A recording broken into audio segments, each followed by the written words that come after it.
What up, dogs? It's your host for another fireside chat. I'm Mike Mason.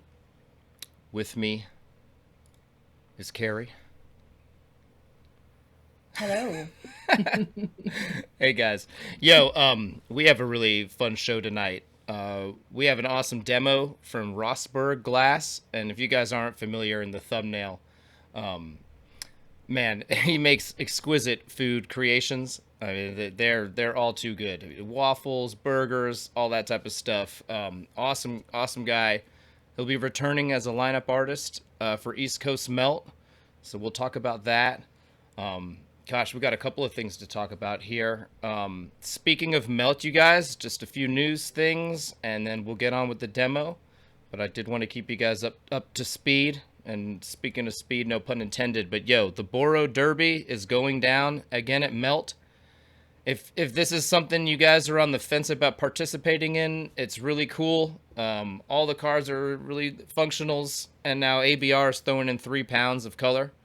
So it's like, shit, man, 3 pounds of color just for participating in something really fun. Just something to think about. And this has been a super fun event at the DFO and at Glass Vegas. We've been following this event around quite a bit, so Is this the first time it melt?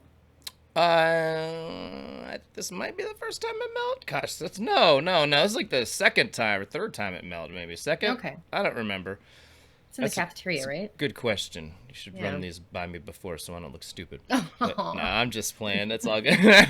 Man, I've seen this at so many events now. I'm trying to remember. I think it was at the last melt. But gosh, we do a lot of events. Anyways, guys, I just wanted to remind you all that this is happening. And yeah, man, it's really fun to participate in. So this is something. The details are there. Website's there. Adam with Handmade. You guys probably know him from the internet. Makes a ton of different products for different companies and stuff, all really high quality. But this is what he's doing now, this Boro Derby thing. So contact him if you want more details. Anyways, okay, what else? Okay, tomorrow, you guys, we have a dope live stream from Joe Peters. That'll be on Corning's YouTube, or we'll try and do a watch party in the Facebook group, the Torch Talk group. So that's coming up tomorrow. If you're not familiar with Joe Peters, man, whew, I mean, look him up. He's one of the OG, like, sculptural functional gods, and somebody I've respected for a long time, and influential in my work with honeycombs, actually. And then years ago, I remember I took a Steve Bates class, and I ended up getting really sick one day, and they were like, yo, stick around for the first day of the next class if you want. And I was like, hell yes, I want. And that's awesome. that was something really nice that Glasscraft did for me. They're done now, but shout outs to Glasscraft, rest in peace or whatever. But everybody there was super nice. And anyways, Joe Peters was in that class, so I remember spending that first day of Steve Bates' second class, kicking it with Joe Peters and a bunch of the guys there from Dream Lab or whatever. Anyways, that was really neat. What else do we got going on here? Glasscraft kind of lives on through the flow, right? Well, the webinars, yes, are with the flow now. So Yeah. if you guys were looking In for the spirit. webinars, or yeah, they're a tremendous resource. They are now. The Flow owns them, and if you go to their website and go to like their webinars or video education section, you'll see that. Guys, I wanted to announce that I'm official for Pipe Classic. Yeah. This is the 14th edition of this incredible competition. There'll be live streams that they're doing, and I'm gonna be there trying to capture what I can. This is a week long with all these incredible artists. Some really amazing work has come out of this show over the past 14 years. And yeah, some of these cats on here are just, absolute legends to me. Mattis Cookie, like my first real teacher. And it's just going to be a real honor to capture this. So if any of you guys are out there coming out for this or thinking about it, you can buy a judge's pass and come out and attend and watch these guys do their thing. It's I didn't realize Lacey was that tall. that's a good one. That's Thanks. a good one. That's a really good one there. And guys, let's see. There was one other thing I wanted to update you guys about. Oh yeah, that's right, Patreon. Homies, I want to take a second to thank everybody who has shown support on here. It's what's made it possible to add this additional event. And for those who don't know, or if you're just getting into it, for $5 a month, I'm dropping 4 fresh demos that stay there for 6 months. Everything I film, I do for everybody. You know, this demo we're gonna watch tonight, you know, went up there February. But for those who can help me get to these shows by pitching in just a little bit, there's some really, really fresh content on here that, like I said, it sticks around for 6 months at least. So you get a really first look at all the heat that I'm out here filming. You know, not to dwell on this too long. We'll be on this another 30 seconds and we'll get on with what you guys really want to see. But, you know, all this stuff that we get to see, you know, the firm expenses of travel and hotel arrangements and all the other stuff, you know, we're eating a few hard drives a year now. All these things add up. And I hate to ask, but I think you guys have seen what I'm doing with this money and what's been possible. And we're at the point now of covering virtually every show in the industry that doesn't, you know, directly run into another one. That just takes money, you know. So if you could possibly throw $5 at your boy a month to help me do this, it really would help keep this party going and keep it going in the right direction. So, yeah, anyways, enough about that. Just wanted to give you guys an update. All these demos, though, are on there. You can unlock them for $5. So, with that said, let's get on with the good shit. Glass Central Station, that's me. And besides the Patreon thing, these are the companies that pitch in every month and really cover like so much of these expenses that get me to all of these shows. And yeah, these are all great companies, and what can I say? It just means so much that they've pitched in and that you guys out there pitch in to make this possible. It's, you know, I like I said, I feel so weird. I'm not the type of guy to ask for this sort of thing and this sort of support, but this is what it makes possible. You know, getting a fresh, awesome thing that we can learn from and be inspired by, and that we can capture to really make this, you know, the most documented period of glass history. So that's a bit of my mission from Glass God, and if you guys could see fit to help, great. If not, don't worry about it, baby. We're going to keep doing this party and making it possible for everyone, but that's who did it. And guys, Rosburg Glass, here he is. Right out the gate, pay attention. I wanted y'all to see, this is what he uses for like the lettuce, and there's some canes for the bacon. This was a more simple cheeseburger. There's Firefly in the back, Kahuna Glass, Chris. Freaking really cool cats there. Anyways, here he's got the competition size tweezers. All right, but really he's cleaning up some glass, and this was a really interesting technique. I've shared just this few minutes before on the show as part of like a random melt episode. And what he's doing here is he's going to make a solid puck of color, and then he's going to use tungsten mounted up in a drill, chucked up in a drill, whatever you want to call it, to freaking laser cut, you know, drill his way through it. And then that is going to be shaped into the patty. So a lot is going to happen here pretty quickly. I think this is a super, super neat technique. And it's kind of similar, you know, it's like a method of like a blowout, right? Where you start with solid, you know, and then blow tube up to it, and you can blow it out with the right heat. It's similar to that, but letting the drill, you know, produce the hollow center, and that leaves you with really thick walls. This is similar, though. It reminds me of one of my own demos. Whatever, not to make it about me. But I did a demo years ago that I really like, actually. I still have the dishes from it, and I called it Marble Tech or whatever. Eric Goldschmidt's actually doing something really similar now, and I was like, oh, did you get that from me, baby? He didn't, but, you know, I'd like to think. But really, though, it was... We absolutely did. It was like essentially hand mixing colors, but not mixing them all the way. And I ended up with this puck of glass that ends up looking marbled, you know, by mixing in, you know, the whites and the blacks or the grays if you want, whatever you really want to do. I think this is also something you could do to make wood grain. So if some of you guys want to try mixing up some like your silver strike or your caramels and your walnuts, your Charles Brown, whatever the colors you've got.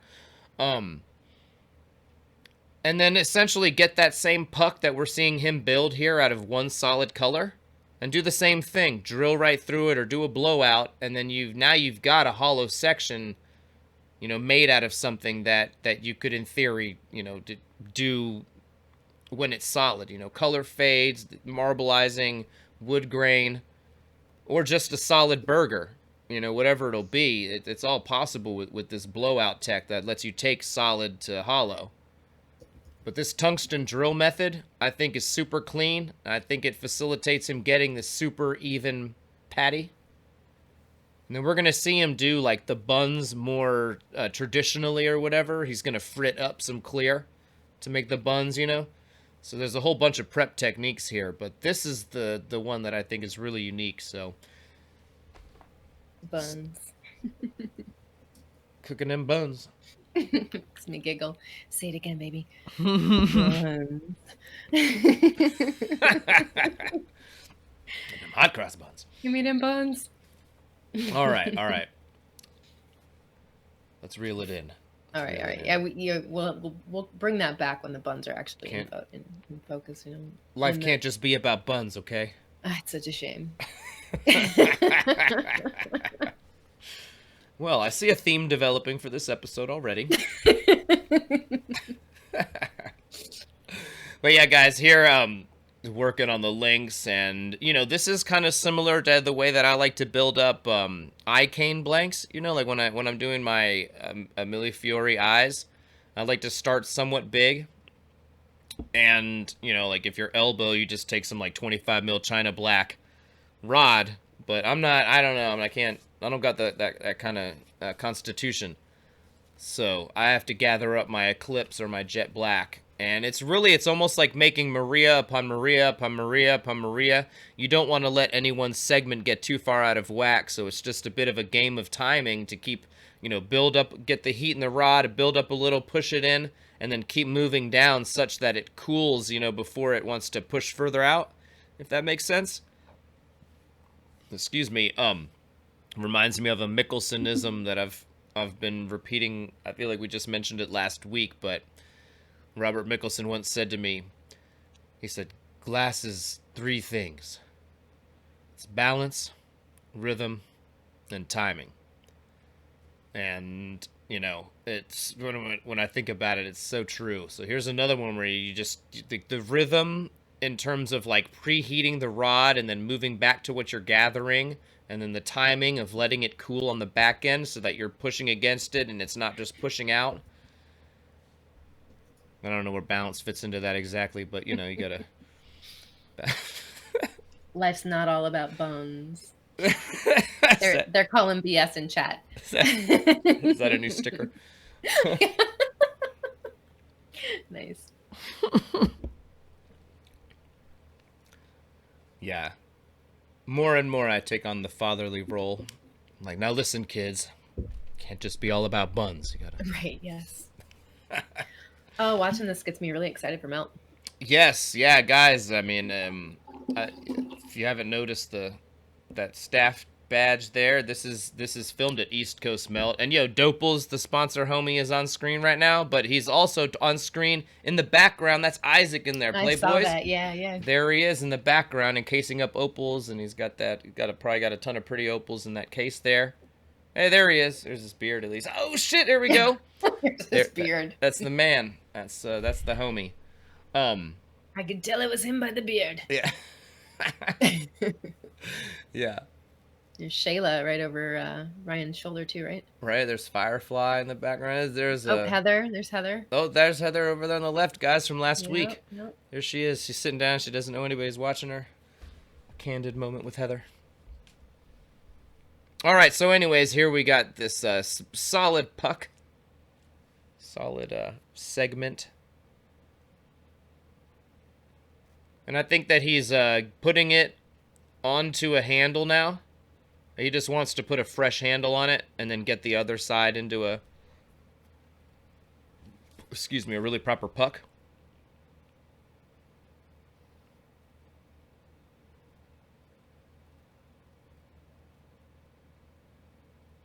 So yeah, that little tail end there that was connected to the handle there, he couldn't get that initially without fucking up that other handle, you know, kind of deal. So now we can go in and get that and slice that thing off and turn it into the diameter of the rest of that, which should be pretty easy.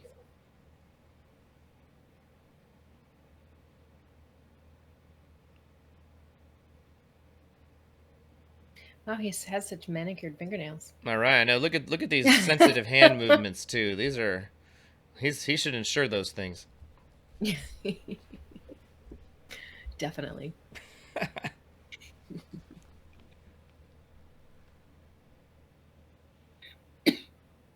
All right. Is he going to switch to the competition scale tweezers again? Yes, he is. Mm-hmm. Get that clear off. Just such a delicate yoink. Mm-hmm. Well, he just wants to get rid of as little of the, color as possible. Yeah, yeah. So, at a certain point, you just got to slow down.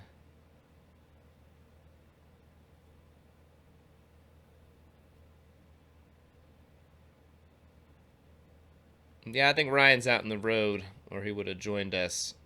I ran into him when I was out there in Eugene. After the DFO, hanging out at the Starship. Big shout outs to Marcel and Jessica. Really excited. I understand they're going to be at the FAM show. And that's what's coming up at the end of the week. I know we're talking a lot about Melt and that because there's like kind of still time for you guys to go to that if you haven't planned on it. Whereas FAM is coming up, We're leaving for that on Friday. It's this weekend. Oh, so Richard. Anyways, yeah, that. So he's got the tungsten all up in the drill, pre-warming it. Tungsten nice and hot. Got blank nice and hot. And Oh my god. Are they making the kind of jokes that I think they're about to make in there? Well, they're talking about, how life isn't all about the buns, and a couple of wives are saying, yeah, it's about the meat. It's also about penetration. And this penetration, I mean, the meat conversation is kind of footing in. All right, so here we go. And you can see like how quickly he's moving that drill if you look on the other end.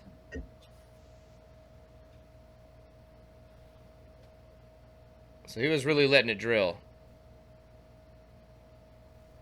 Yeah, I really wanted to get a picture of that penetration, I guess. It's hard to see the speed of the drill. No, that was a great. We call that the money shot in the biz, I think. Whew. Hot penetration, even. Yeah. And guys, Carrie filmed this demo. This is one of her first outings with the camera at Melt, and I'm so excited that she'll be with me for Melt again this year and this FAM competition. It basically doubles the amount of footage that we get, and especially at Melt, there's so many great artists to catch up with. It's great getting around that tent. Yep. And not to get on that note again, but it's another one of these reasons that I ask help from the community, because it's one thing to get one person out there, but then with Carrie on deck for these events where we're having two people filming, and there he hit it with a graphite rod, not to get away from the glass. But anyways, these events where, look at that, see that drill all the way through? It's completely pierced now. That's we up in them guts, if you know what I mean. But anyways, yeah, that's another reason that I asked for help. I'm to the point now where if it were just me, I think just about all the events and everything between my sponsors and the homies would be covered. But that means that when I need a hard drive, I'm going into my pocket, when there's this, when there's that. When a flight goes wrong, I'm going into my pocket. When inevitable extra expenses happen, or when it makes sense to have a second or even third camera person. Because the reason that we got half the demos at Glass Vegas is because my man Whitefire Glass, I'm wearing a shirt tonight if y'all didn't notice, but because Whitefire came out and stood behind a camera with me the whole fucking day, every day that there was demos. So not to make it about that, but if you guys could consider pitching in, man, oh man, it would be a big help and really ensure that we're able to film these shows properly the entire year in 2020. Anyways, okay, so this bad boy is hollow now. He's really putting even heat into it with a blow tube on one side, and he's going to really begin the process of turning this thing into a cylinder.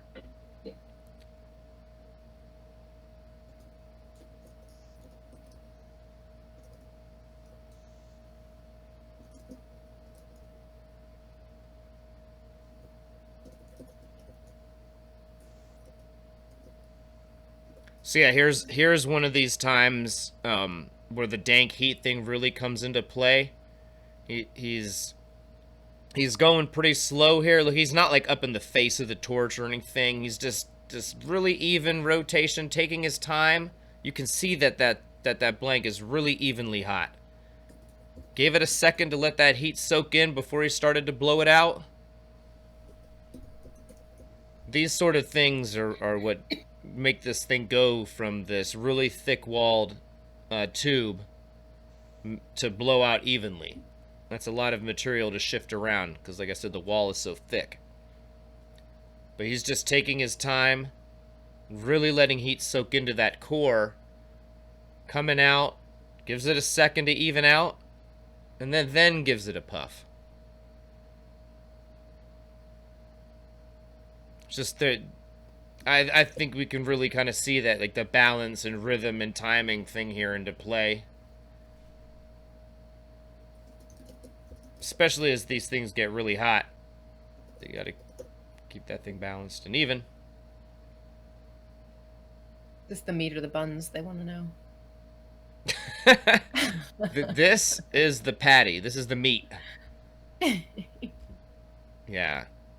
We did not see any buns getting penetrated. No buns yet, eh? Yeah. Okay. I bet Mike's got some great ideas for what a beginner should concentrate on if they want to make something and make money with it. What's that? Is that a question from the chat? It was, yeah. All right. Well, you know, my opinion on that is pick something and run with it. I'll use my man Whitefire Glass as an example here, actually. You know, he used to be on the torch mad years ago, and he worked in a shop in the area. So he's kind of like pipe dreams, you know, part of that world. And then he got back into it years later. So, but man, you know, one thing that he really focused on were these fume cut and flips. And he got, like, damn good at them. And he, you know, he still utilizes them in all sorts of stuff. Now he's got all these lathes, and he's making all these, like, really amazing OG-style Jerome Baker tubes and all that. But, man, oh man, you know, like, he really focused on that one technique and got really good at it. It's not that he wasn't doing a bunch of other things, but, like, that was the one. Like, he was constantly doing those sections every day, over and over and over again, you know? Like, here's the 4 I did today. How does this one look? How's that one look? And then he focused on a few products that they worked with, and I think that helped establish positive relationships with the shops in the area. You know, he was showing up with, like, nice, unique stuff, and, you know, it's like he wasn't showing up with a case with 50 different things. You know, it was like he was doing one thing and really focusing on it. And now, man, I mean, he gets better every day, and it's like, man, oh man, he's doing all sorts of stuff, but. In those early days, it was an interesting example of, you know, just focus on something you like. If there's, like, a style of tube that you like or a certain preparatory technique, like, focus on that shit and get good at it. The other thing is that, like, just the way Rosburg's working now, he's got 2 hands on the glass. The quicker you can get comfortable working hollow glass with 2 handles, in my opinion, is one of the most fundamental things. So it's like, if I'm going to tell you the... You know, like the shortcut or whatever. It's like, I also want to tell you something you should really be doing while you're taking this, you know, kind of focused thing to kind of get in the game or whatever. That is my advice, though, is like, pick a product and really focus on that one thing and get fucking awesome at it and get really clean at it. Even if it's just spoons. Like, don't show up with the spoons with all the little details off. You know, make fucking awesome spoons, and then learn a prep technique, and then make a shitload of them with that. Be that guy, especially at first. Later on, you can diversify, and you'll be known for this, that thing, and and you can show up with 10 things and 10 things of that and 10 things of that. Yeah, you work on one technique until you're comfortable with it, and then maybe start adding more techniques into that technique, and then maybe move on to combining different techniques. And yep, totally. It's just resist. If that's really your goal, is to get into this thing and survive. Like, get good at something. Don't hop around too much in the beginning. That'll be a detriment to your progress. Don't get me wrong. There's a more graceful approach, where you not ignore the fundamentals, but you can branch out a bit more and take your time and let it all come together over a few years or whatever it'll be. But man, if you're really trying to get into this game and focus, kind of actually get into it and kind of productionize your learning process, that's the way. Make a couple of things or one thing, focus the fuck out of it, focus on a prep technique. Anyways, here, so guys, I mean, Rosburg with those magic hands, I mean, what can I tell you? But no, he's just taking his time here to blow this thing out super evenly and change the shape. There's Paul Catherman in the house, fuck yeah. Polly 2 Chains. Or 2 fingers, rather. Sorry. Probably 2 fingers. Probably 2 fingers. You only have 2 fingers? So is that still pushing a Maria if it's hollow? I think it is technically just like pushing a big Maria, kind of. But it's like a hollow Maria, so... He really took his time to go from this flat rod, essentially segment, to something closer to an oval, and then something closer to a ball, and then now he's gone even further out and shaping it into the patty. I mean, it's crazy. That thing was a rod like 5 minutes ago. Now it's a super even patty.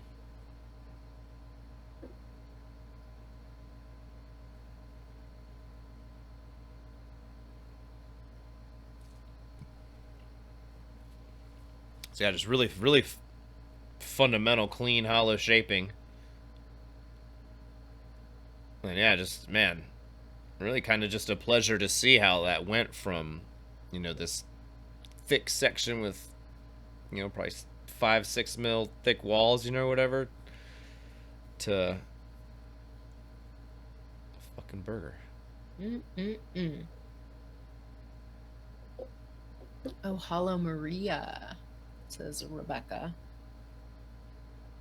Wait, she says, can somebody help me understand whether a Hallo Maria is called Avolio?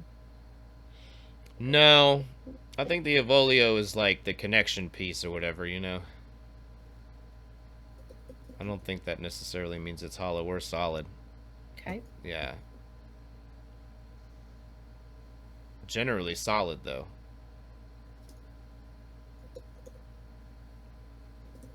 Like, even if you have a hollow stemmed goblet, like the Avolio where it connects to the cup should be a solid,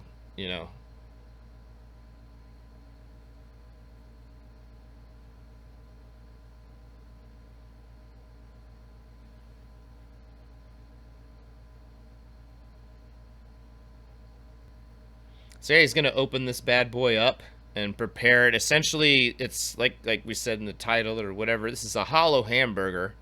If this were all solid, it would kind of be an easier construction challenge. I think that's what makes this super fascinating to me. Beyond just the really cool sculpting and the way he represents these food forms or whatever. Yeah, I think it's just interesting to watch his approach here and how these seals are done and how this is constructed so that it remains hollow throughout the process.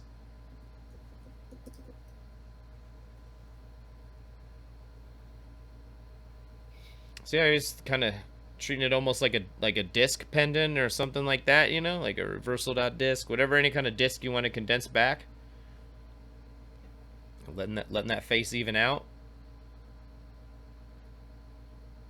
But then he's gonna pull or remove a bunch of material here.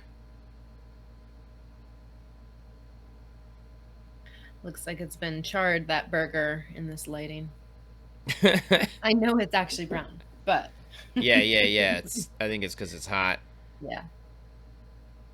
And I think so. All those folks to the right, our right of Ryan, are watching Nico right now, right? Is that he? Yeah, This Nico was was like around the corner. Cowboy was over there, Nico was over there, Firefly was over there. Who else was over there? This was this. The Japanese dude to the left. Oh yeah, that's where. Gosh, I can't remember his Azul. name. Yeah, Yeah, man, Azul in the Azul. house. Yeah. So yeah, this was like an extremely hot area of the tent. We spent quite a bit of time filming over here. Mm-hmm. It's like, sorry everyone else. No, it's not like that, but you know, we generally pick somebody and run with them. Azul, man, whew. There's a whole. We've already done a couple. We did the Millie Mandala episode with him, and that was absolutely incredible. And then what we did one where he did the sock flip, and that was awesome. But there's actually a whole nother demo where he does graffiti cut and flip. And in that video, we get to see some of his drawing technique and applying decoration and stuff. It's fucking awesome. He's using the mechanical pencil. Yeah. Have you released all those already? That's on Torch Pass. Okay. So yeah, that I'm one. still The others waiting are for the others that. are all public, but that's Yeah. one that made it to Torch Pass. So it'll come out in time. Don't get me wrong, but Yeah. yeah, that is a really good one too. Anyways, yeah, we were over here quite a bit. That Azul cat, man, shout outs. He was super kind and is super talented. So yeah, it was like full court press on him.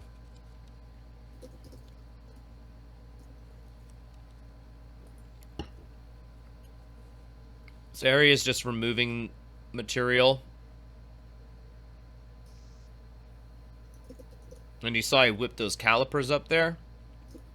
And that was to kind of get an idea, because he has a dimension in mind for the seals.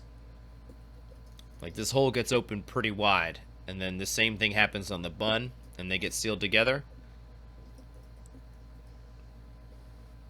And you know, guys, this is like the same thing when you're making your mini tubes and stuff, or your rigs, or doing any kind of ring seal. You know, the classic beginner mistake, in my opinion, is leaving too much glass in the seal.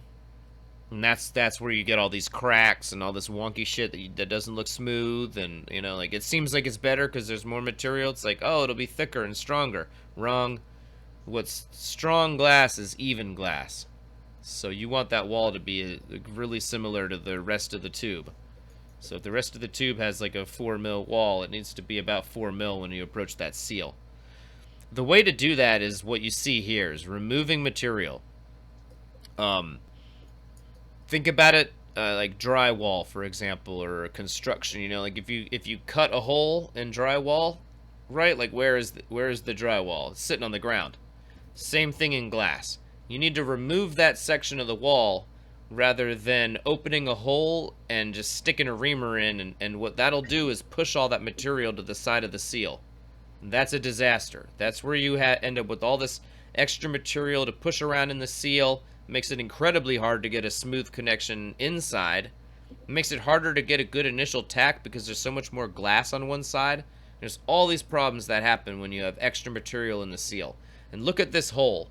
The edge of that hole is not thickened up at all. It's like even to the rest of this thing. And in my mind, that's critical for the way that he makes this seal. These seals on either side. Like, you'll see when he does them, like, it's like a one and done kind of shot, you know, or you're going to end up with a big, you know, they're going to melt together there. It's not going to look good. You can maybe carve that detail back in later, but you don't want to have to do that.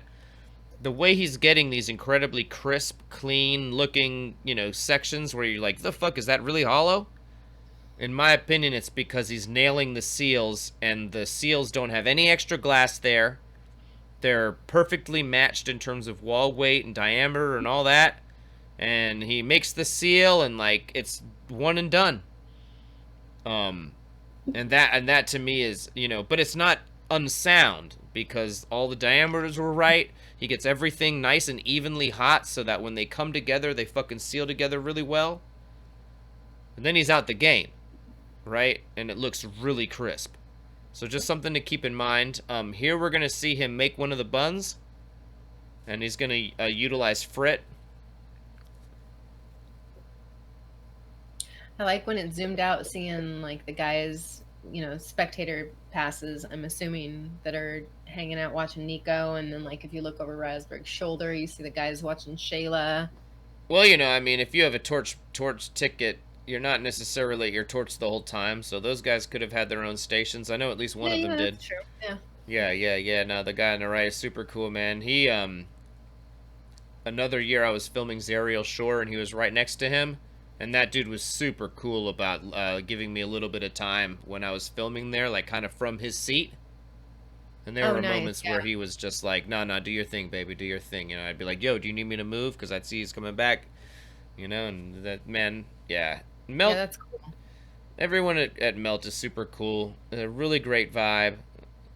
I like every time we zoom out, just seeing what this tent is like. We're just seeing like one segment of it, behind us is... Right, there's like 1, 2, 3. Yeah. We're probably looking at 20 stations out of 100. Yeah. So, look at everybody just standing around having a good fucking time. This is just a great scene. Is that Ethan Windy next to Shayla? I'm not certain. That's Matthew Galante on the left there. Oh yeah, that is. Yeah. Shout outs, man. Nice running into him out at the DFO. Mm-hmm. And Shayla, I mean, gosh, man, I know who that homie is next to him too. I'm just drawing a blank. I feel so rude. Sorry, dude, next to him. He is looking. He got the headband and the glasses. He's got an Ethan Windy vibe, but no, that's not Ethan Windy. I know, but that ain't Ethan. And then he's got this nice pile of powder there. He's got the fucking Scarface pile there, and he kind of likes to go in from the front and roll through it. That's Domenico. That's what Andrew Pollack, I believe. Okay. Stopped in chat and said that was Domenico. I don't really. Domenico. I would not have gone with that name, but that's what's up. Right. Fuck yeah! Shout outs. This may be someone I'm not as familiar with. Perhaps. If you're out there, dog, meet me for a beer at Melt this year. And yeah, again, shout out to Isaac in the background there, man. He's one of the sponsors who helps me get to all of these shows, and I see him at virtually all of these shows, promoting his own business, and that's Dopels. Yeah, he's a really cool cat. And he also does the Millie meetup party in Vegas. Like, what an amazing time. They rented out the, Elvis suite this past one. They've all been beautiful. And he's a good guy. I like him a lot. Anyways, it's nice to see him there in the background. I'd like to get a demo with him this year at Melt, actually. We've always been talking about it, but it's just never worked out. All right, so it's my bad. Andrew Pollack, I'm assuming is Pollack Glass, and he was saying hey to Seema, who is Domenico. Oh, to Seema, okay, gotcha. Seema and Andrew. I'm not watching the chat. I'm just trying to narrate and do that. Well, somebody in the chat, I know we've got some zoomed in Frit watching here, so you guys are gonna watch how well this Frit melts. But someone was asking, what would you recommend if somebody wanted to do work like Azul, a beginner, a noob? What should they practice? What should they do? What should they focus on? Man, everything we were talking about with Azul is hyper advanced. He is not an example that any beginner should be messing with. But I thought maybe dot stack pendants would be kind of a potentially, yeah. I'd feel man, the sooner that you start drawing on glass with a stringer, the better in that case, because so much of his work is about that hand-drawn decorative style. He kind of reminds me of Windstar in that sense, where she's... Yeah, I was going to say, maybe check out the Torch Tuck demos where right. Windstar... And yeah, definitely, yeah. Gosh, there is an absolutely amazing recent one from Windstar that's on Torch Pass that'll be out soon. Oh, right. Hate to tease or From whatever Atlantic for, City, yeah, the right? Atlantic City, her what she the Sherlock that you guys saw, the hand drawn one. You know, Kind of Egyptian themed. I've just started to get a bit more bold with some of these artists like her who I've filmed a lot. You know, she knows the deal. She's my friend, and so this time I was like, yo, I'm gonna sneak behind your shoulder, and found a good spot. You know, and I wouldn't do that if I wasn't really sure that everybody was comfortable in a competitive situation. Yeah, But like I definitely. said, she's real chill, and you know, I've filmed her quite a bit now, and that yielded really good results. We like not to tap pat my own back or whatever, but yo, those are some of the cleanest shots of glass melting I've ever shot, and it gives you an exquisite view of the way that she draws on this glass and exactly where in the flame she positions herself, all that shit. And you know, give it 5 months. You know, if you don't got $5, but man, that is an awesome one. It's not even necessarily about watching examples, though. I really just advocate that you practice. Pull down some stringers, grab a tube, and start drawing. You know, to do your outlines and then fill them in, and just get used to doing that. Everything Azul does is like, woo, Yeah, yeah. definitely. Um, it all just demonstrates like really really high level control. Yeah, I think the key thing is if you really want to work like that, pack up your shit and move to Japan because they all are pretty detail oriented. Just go to Japan and live for 6 months in a studio there. I don't- Okay, all right. No, I don't know. I think I, that's sound advice. it could work. It could work. Okay, all right. Carrie's advice: go to Japan. Yes, go to Japan. It'll rub off on you. Yes, yes, that and the sushi, you'll be set. Yeah, yeah. Yeah. That is a tough example to follow, but you know. And then if you look at what else he does, I mean, the Milli Mandalas. Let's not even talk about that. That is incredible. You know, making all these specific millis and the way it's all laid out, the way it's drawn, and the way the millis are laid on. That is. Let's just not even talk about that shit. But let's talk about the idea of incorporating drawn elements, incorporating Marini, and doing these things. It reminds me of what I was mentioning with the homie Whitefire. Uh, I mentioned that he started doing those cut and flips, and that was like the preparatory technique that he really really focused on, and he was doing so many per day. I think that might not be a bad way to go. It might not necessarily need to be like the fume and rake, cut and flip, but the sooner that you can get into some kind of cut and flipped type of drawing thing, you could start with the surface drawn, but the sooner you can get into cutting and the flipping, and that's like I said, tough example to follow there, but those, I mean, you just got to look at what's critical to his work, and that's the flips. Moving different decorations from one side of the wall to the other, and sleeves. So definitely practice sleeving all your color, that sort of thing.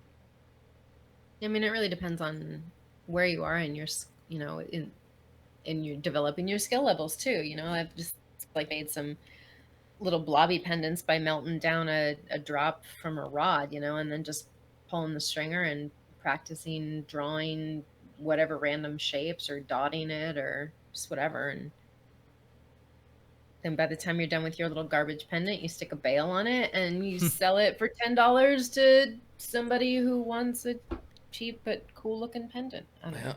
Give it to grandma. Whatever. Right? Grandma always love it. I mean, most grandmas. I've met a couple of grandmas that were step grandmas, maybe. What is this? But yeah, and we've been a little criminal to the demo here, but as you guys see, he's doing the same thing, shaping this thing out into the top bun. Buns. Yeah, that's a bit taller. So yeah, I kind of blew it out, but then gave it gave it those rolls. You know, if he had an L marver, I imagine that would be the best kind of way to get that shape. But here he is. He's switching over to that paddle that he's using as a marver. I'm kind of reinforcing that, like, I don't know, man. What's that motherfucker, the McDonald's guy, Mayor McCheese? He could look like Mayor McCheese right now. Right. Nice. That's what he looks like. That's what this looks like at the moment.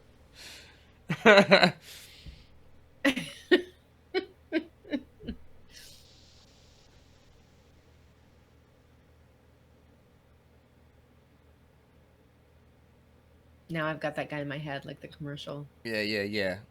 Got some cartoon playing in my head of the Is Pippin in cheeseburger the man. background there, isn't it? No? I'm sorry, I didn't hear you.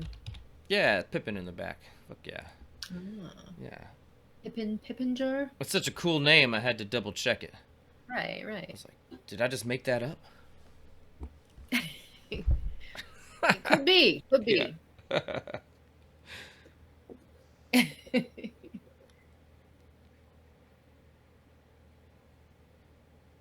This isn't top and bottom bun, right? He just works on one bun at a time. One bun at a time, yes, that's right. That's right. Yeah, as it should be. Everybody, you know, has a different... To each their own number of buns, but... You know. Hamburglar 2. There is the Hamburglar, but this thing is definitely looking like Mayor McCheese right now. Go look this dude up. Oh, hell yeah, he does. I mean, he looks like the entire burger of Mayor McCheese right now, or whatever. You can post that link in chat. I mean, you can. I'd have to search for it then. Oh, You have to go to mcdonalds.fandom.com/wiki/mayor_McCheese. wow. Wait, people in oh, there it is. People in chat are talking about melting their tools lately. Calipers. What else? Jacks. They're melting them? Apparently. I don't know why they would do that. I think it's an accident. Richard's All right, anaconda don't want none. Here we go, drawing some material away. Can't have too much buns.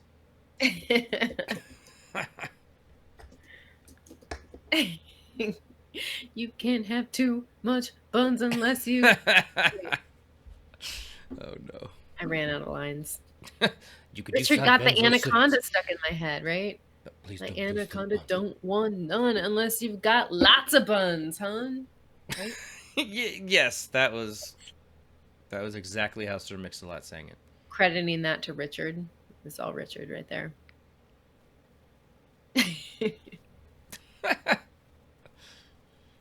He had the delivery on that down too, you know, like every line. You could do yeah. side benzo sips. You know what I mean? Like he was like, serious Oh, yeah, with that yeah. shit. You know? I've got good memories of that song and dancing and kind of karaoke or maybe just lip syncing. One of the two. But San Francisco was a good time. Next time we're doing karaoke, I'm definitely pulling that up for you. Yes. Yeah. Oh my God. Yeah. Perfect. Yeah. All right, I'm on it. And if you guys out there are lucky, None of this part of glass. we may have to. Yeah. Only if she's 5'3". That's more studio. I gotta give credit. I'm just reading comments. That's all I'm doing. Oh shit, Kurt Reagan in the background there. That's the homie. Shout out to Kurt, and shout out to our mystery man. I was gonna say, he's come to the forefront. He's I was like, migrated wait, is to that the our camera. Ethan Windy Yeah. as character? Yeah. It's gonna be the contest for the night. Who's that guy? Who is this? I know. No number guessing tonight.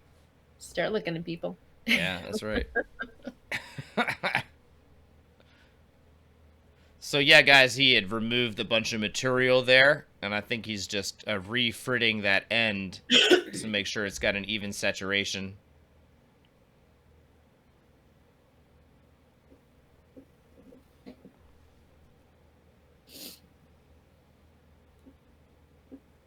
Nobody in the chat really knows who our homie is? All right, he's got his phone out. Let's see if we can see his Facebook. So, Yes, yes. Yeah, totally. And guys, just something to notice that as he prepares this thing, this is the top, but he's gonna make a punny that has some frit on it to do the connection. A really neat trick right there, actually. Like tuck that shit away. So so even if it knocks off or whatever, it's not gonna like in theory leave or steal material or whatever.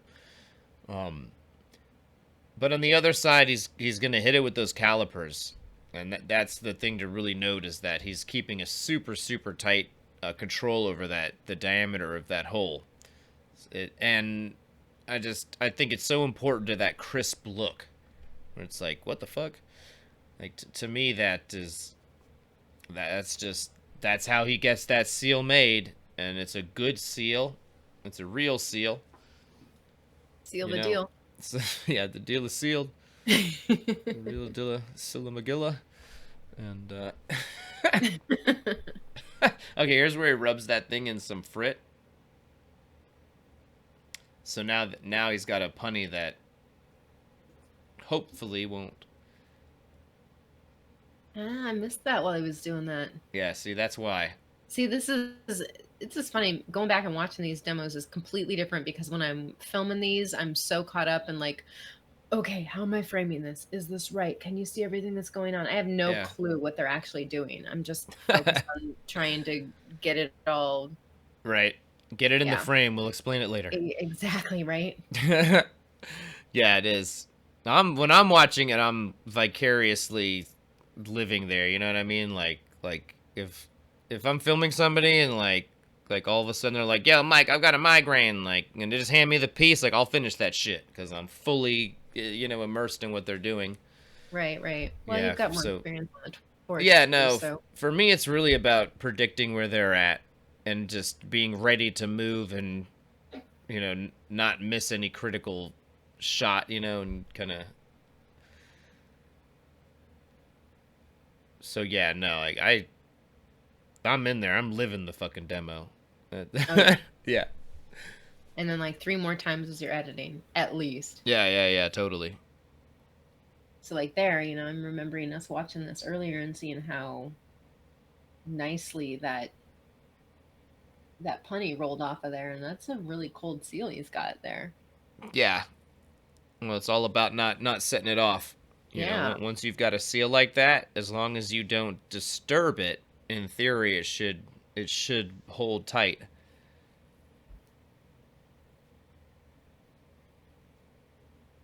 And so here, guys, if you noticed, he really sharpened up that flame. And check this out.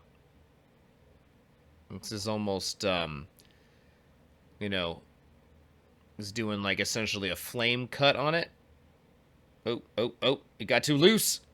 See, that's the, well, it's no big deal. Look at that. Yeah, like it happened after he already, did what he needed to do, and it was like a little loose, and that was the flex that sent some shock into that handle. But here it is. It's no big deal. Right, yeah. Yeah. Frit. Yep.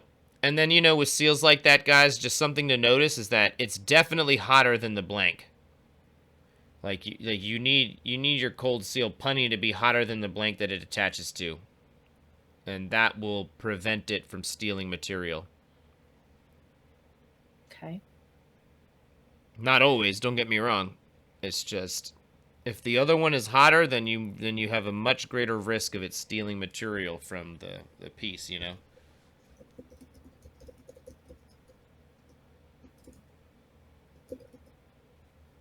So yeah, like same thing with this, like a marble, for example, or whatever. You want that surface to have stopped glowing, and then like your cold seal is gonna be just barely glowing still.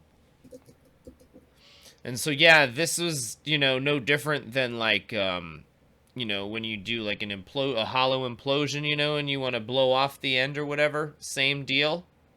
Same deal as like opening a cup, if that's your style, of drawing material away. And check it out. I think that might be totally, yeah, it's totally fucking sealed right now. But it's hot, so it's not gonna, you know what I mean? And here you gotta pull that material away while it pops. So it's like pop and pull the material away, and there you go. Look at that. It draws it right off the edge. Pap, pap, pap. Yeah. See, so there's another like mega timing thing. Because if he let that thing cool, it would have immediately started sucking in all that like flat glass on the front. But he did it so fast that it was totally sealed for just a second. But then you kind of use that to your advantage by letting it get hot so that it wants to pop out. And it, like I said, if you have your handle in there and you're drawing material away as that effect happens, it facilitates a super clean lip. Oh, there's Gibson. Yeah, Gibson in the fucking house, man. Mega shout out. So here's one of these seals, you guys. And yeah, it's like the diameters were just right. Is that Dave Martin over there too from ABR on the right? I just saw his like shirt and shit, so it's hard to tell. But I think that was. If that was him, yeah, I'm gonna take the like spotting of the year award.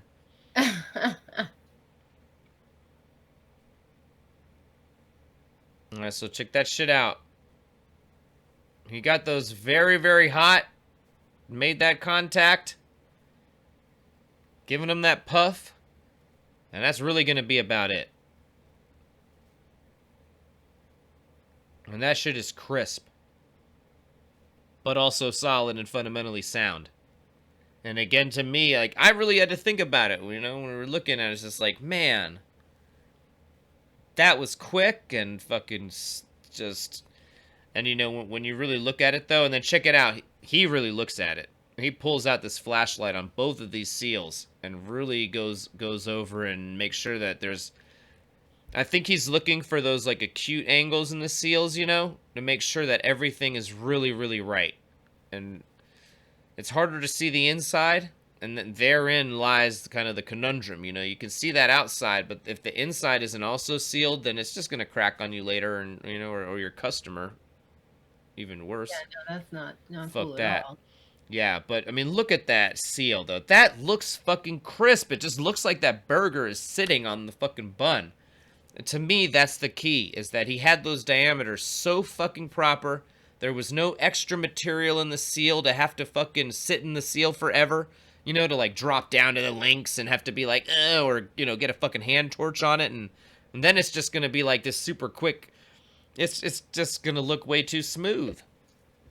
So that to me is just really what I'm seeing here. I wish we had Ryan with us because he could be like, nah, Mike, that's fucking stupid. What the real reason, but like, no, I mean, I really do think though, fundamentally, any seal, the most important things are that, you know, you have the holes open, evenly round, flush, and even wall weights. And if you can nail those three things, then you're not going to have much work to do. It reminds me of like Mike Gannan, Merge Scientific. I mean, one of the dopest scientific glass workers out there. I've talked about this before. He has this teaching concept for seals that it's 40-40-20. All right, yeah. And the notion here is that there's like a few different ways you can look at like the initial preparatory thing that I was just talking about. Opening the holes, having them both be the same diameter, having them both be round, having the same amount of glass at the walls where they meet. Those things, that's your first 40% of your work, okay? And then in a perfect world, you're going to go into your second step, and that's when you heat them both up in the flame, you know, and tack them together, that initial seal. Like, if you do good with that, then it's virtually all done, right? And then the last 20% of the work is just cleaning it up. In this case, he fucking nailed the first 40 and the second 40 so fucking hard that there was no need for a cleanup. That's the real magic here. That's like the Rosburg. That's the secret sauce. You know what I'm talking about? My burgers or whatever. Yeah. I get it. Seriously. I think we got that. Yeah, no, I'm actually glad this came up because I think that's actually a fun way to frame it. Yeah, so much of it was that he had everything done so perfectly that there was no need for a cleanup. And that's it. But okay, so that's just the perfect world. And then more realistically, let's say that you had like a little bit of a wall difference or they weren't perfectly round, whatever it'll be. Let's say that you only did 30 or 35% in step 1. That transfers to step 2. So now your job is to do 50% instead of 40 in order to get to the third step, your 20% or whatever your last step of cleanup. And here, guys, I did not to keep going on about seals, but he's laying on the cheese. I thought this was really interesting part too. He just draws the cheese on, but then he's got some crazy tricks where after he's got all the cheese on there and he's got it cooked into a flat layer, he goes and kind of rolls the edge down with a tungsten pick. And I think that is another really, really interesting trick. And I think that now this one is a cheeseburger, so it doesn't have like fucking pickles and all this crazy shit, but I think that's a bit of what he's doing there with those two. He's like connecting them and then maybe rolling the edge down a bit, sort of thing. So it's like really soundly sealed, but then it looks like it's a sharper connection than it really is. This dude's slick, and he's got tricks. Now look at the way he lays the cheese down so it looks like a square of cheese. And then he's just going to go in and draw the rest of it in. He's out there. I suspect he's got something of a neutral flame here. You can tell it's not too driving. He's not one of these guys who prefers to work the CADs by cooling the flame with a shitload of oxygen. Mm-hmm. And I like that vibe, yo, like the way he's working it here. It's just like Lauren Stump taught me this, for example. He's like, no. It's not about all that oxidizing shit. It's about running a truly neutral flame. That's what Lauren Stump recommended to me for working colors like this. So what is that? Less oxygen? Well, it's right in the middle. You know, you should just have a little tiny candles, just little tiny candles, not like those long orange candles. You should have like the candles with little tiny orange tips, like your birthday cake looking thing. You know, not like those long drawn out orange candles, and certainly not a ton of oxygen to where the flame is really aggressive. So, like, what is that? Like, it just takes a little bit longer? Is that why somebody might work the other way? Is it's faster? That's because these colors are sensitive to the temperature. Well, so by pouring in all that oxygen, you've cooled the flame, so it's not able to be as aggressive. So if you're using that much oxygen, then like I'm assuming there's a reason they do it. Does it make up for does it make the process shorter? Or no, it probably makes it take longer because the flame is colder. It's just about cooling the flame. It's displacing molecules of propane that would otherwise be able to meet a homie of oxygen. When the flame has the right, like in a neutral flame, it's like there's a whole bunch of oxygen molecules and a bunch of propane, you know, fuel molecules or whatever, and they're all fucking trying to meet up and combust and trying to have a fucking party, I haven't worked right? a lot of CAD colors, so yeah, and because I don't understand why somebody would waste a lot of oxygen if there's another way to work that's just as easy. Or well, it's really a matter of personal preference. You know, some people really prefer working with that more aggressive but colder flame. And then you've got people like Lauren, like Salt I mean, this isn't like to take away from anybody or say anybody's wrong. Like Salt, for example, is a guy who likes to, you know, run his pressures really high, and it helps these, you know, colors, especially with frit and that sort of thing. Yeah, it's not to say that. Here's where he's doing that roll down, and I think making for this just really, it's hot, it gets rolled right down, and I just think it makes for this crisp, clean look. Cheesy. Just another trick in the Rosburg box or whatever of magic we're getting to see here. But anyways, yeah, those are definitely two different schools of thought. You know, is running this neutral flame, which is hot, you know, but somewhat gentle. It's or running a colder but more aggressive, and then you have to be more careful. So I don't think either is right or wrong. These are just two different approaches, and for certain colors, you know, one might work better. It might work better to run super high oxygen. Yeah. So, but anyways, here what he was doing though was more of a neutral flame, just taking his time with it, not getting like too close to the face or anything. Looks like he's enjoying the DJ music, whatever's playing. You know, he's got that tungsten pick beating the drum.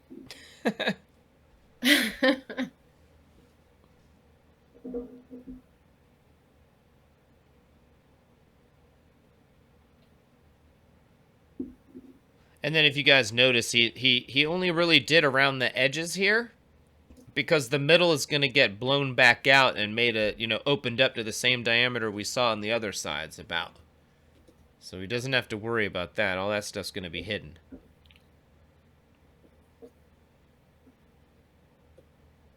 I mean, if you really look at it in the end, he maybe could have done even less. I'm not certain. But on those flatter sides where there's less material overhanging, it probably would have been pretty close to the seal. I'll step away for just one moment. All right. Well, while Mike is grabbing another beer, yes. I know most of you probably subscribe to the channel already, but in the slim chance that somebody doesn't subscribe, go over there. Well, one, hit the like button because we all like to know that we're liked. I don't know, whatever. But hit that subscribe button so you guys know when the next episodes are coming up. And with the whole fireside chat notion, what we're trying to do, what we kind of the vision for this that Mike's got is that, when we film folks like this, we want to be able, Mike does all the editing, of course, and then we want to be able to invite the artist on to join us with the show. So like last week, I guess, with Heather, how she was able to join us and kind of talk about the demo, and we kind of bullshit too, which is fun. But yeah, so that's kind of the idea behind fireside chat. And watching this makes me really excited for Melt. I'm getting excited for the fall lineup here. Mike and I are headed up to FAM this weekend up in Madison. It's going to be Mike's first time to Madison, so we're kind of excited. Apparently he's all worked up on fried cheese curds, so we're going to go downtown Madison and find some fried cheese curds, because you got to go to Wisconsin and eat cheese curds, but fried cheese curds, apparently he's been told by Derek Mitzel, are the bomb. So we're going to find some fried cheese curds. And welcome back, Mike. Fried cheese curds. That's where I've returned. Yes. I contractually promise you we will never talk about cheese curds on the show again. Seriously? I'm just playing. I might change your tune after this weekend. Right, we're going to find out. You guys are going to see nothing but pictures of fried cheese curds. Yeah, I mean, the picture of fried cheese curds on Wikipedia is fucking slamming. Let's be clear. So. I don't know. I would say it's okay compared to what I've actually seen. So I think you're in for a treat. They look like sweet and sour chicken, but with cheese inside.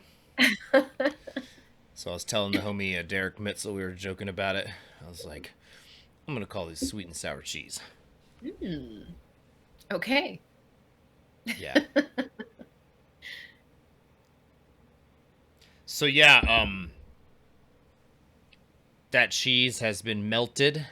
I haven't even noticed if we've moved on to ketchup yet. I don't think so. I don't think this bad boy has ketchup. Yeah. Really? I thought I saw ketchup. Well, guess we'll find out. Right? Those headphones look pretty serious. Definitely noise canceling status. Yeah. That's my guess. Apparently whatever music was playing was appropriate. But if it changed to something he didn't like, he was ready. Right? Slip those on, put the jam on. Mm-hmm. Yep. If I were filming, he probably would have just put the headphones on and... Is that your way of saying you talk their ears off? No, that's not right. No, I'm just kidding. You're just letting them know, like, put the headphones on. You look cooler that way. I never talk to an artist unless they want to talk. Yeah. I really it's a little silly, but like I really do want to be as it's like impartial and observer as possible, you know? Like if the artist is wanting to have a torch talk, we'll fucking talk. Like that's I love that too.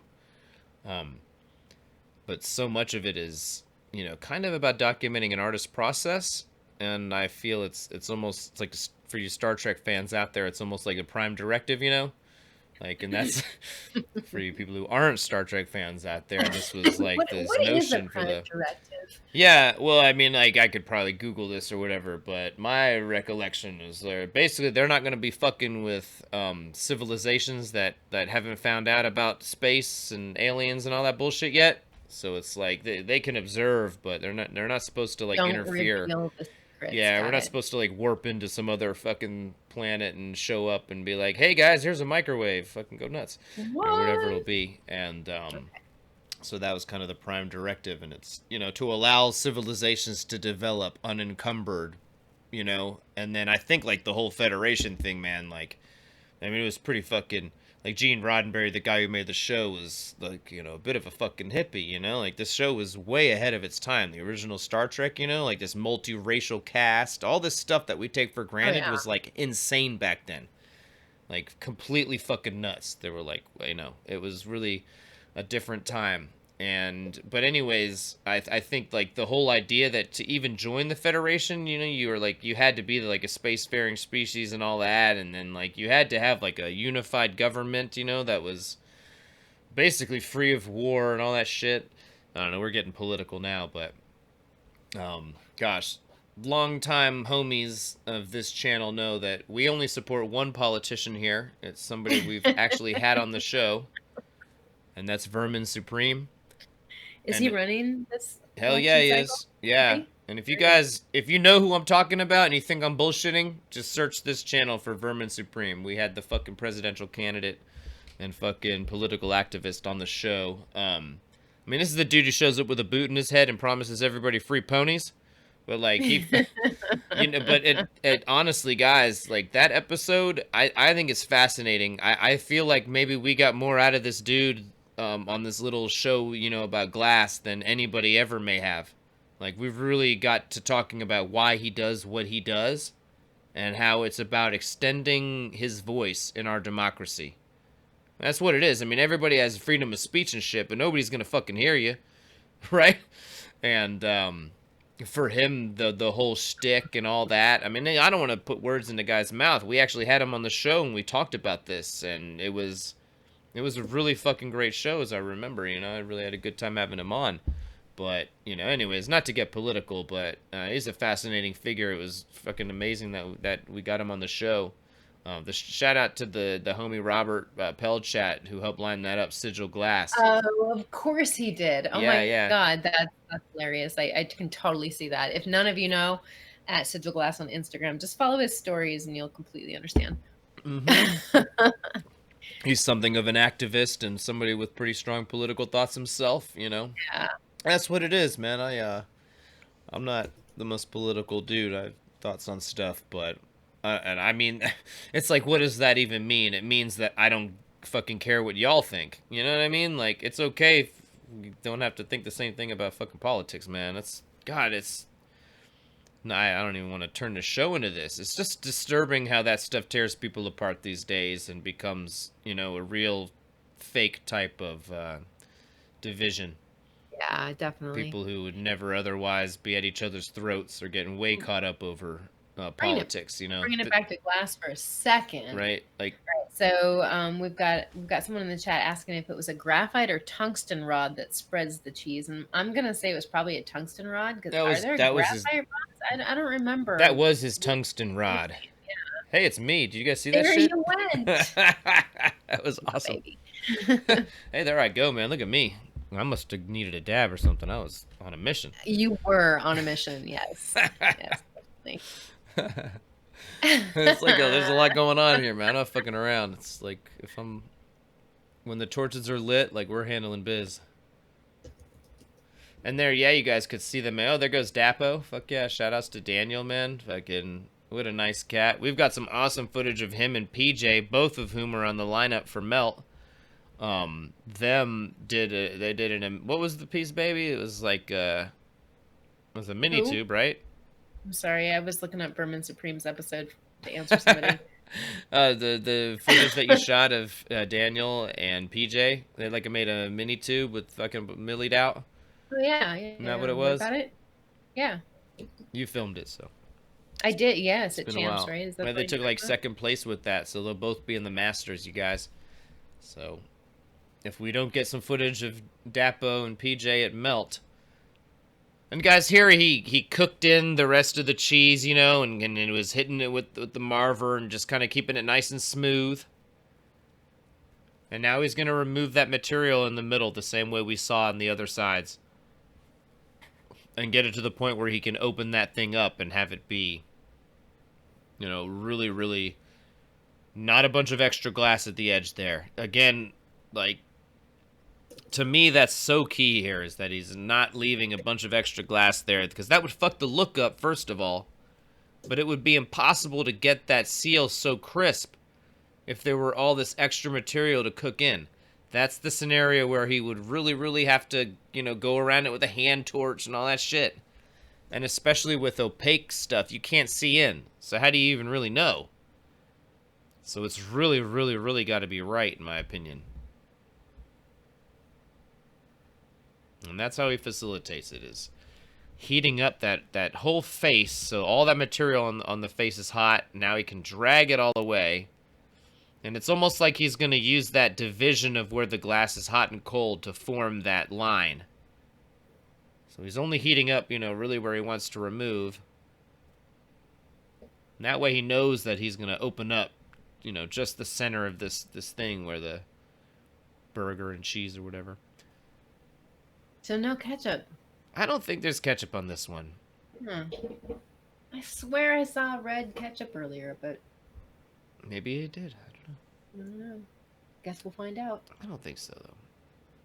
I mean, really, why would you put ketchup on a good burger? If it's like Kobe beef or something, you're just messing it up with all that extra flavoring. You can't taste the massage with the ketchup in the way. Right, it's true. For those of you that don't know, Kobe beef is massaged. The cows. Right. Is that like a prestigious job over there? Like, yeah, I'm a cow masseuse. Perhaps. I don't know. There's the Kobe. I think that's the Japanese. And then there's also an Australian version. I can't remember the name of it. Australian version, eh? Yeah, it's got a different name. I bet somebody in chat knows. Oi, I'm just rubbing this cow, mate.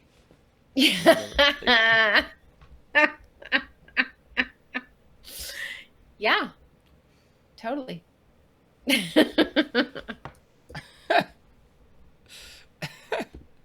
I'm rubbing his buns. Yes, rubbing the cow's buns.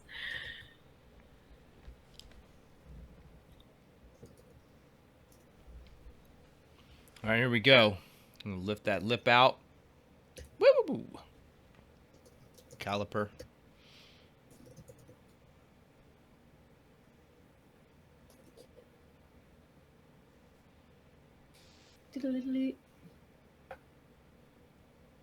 I'm assuming that's what somebody was asking about. Is that graphite or tungsten? That one's definitely graphite. That's graphite, yeah. So if whoever was talking about, if he was using that with the cheese, then graphite is the answer. It was the tungsten for sure. All right. –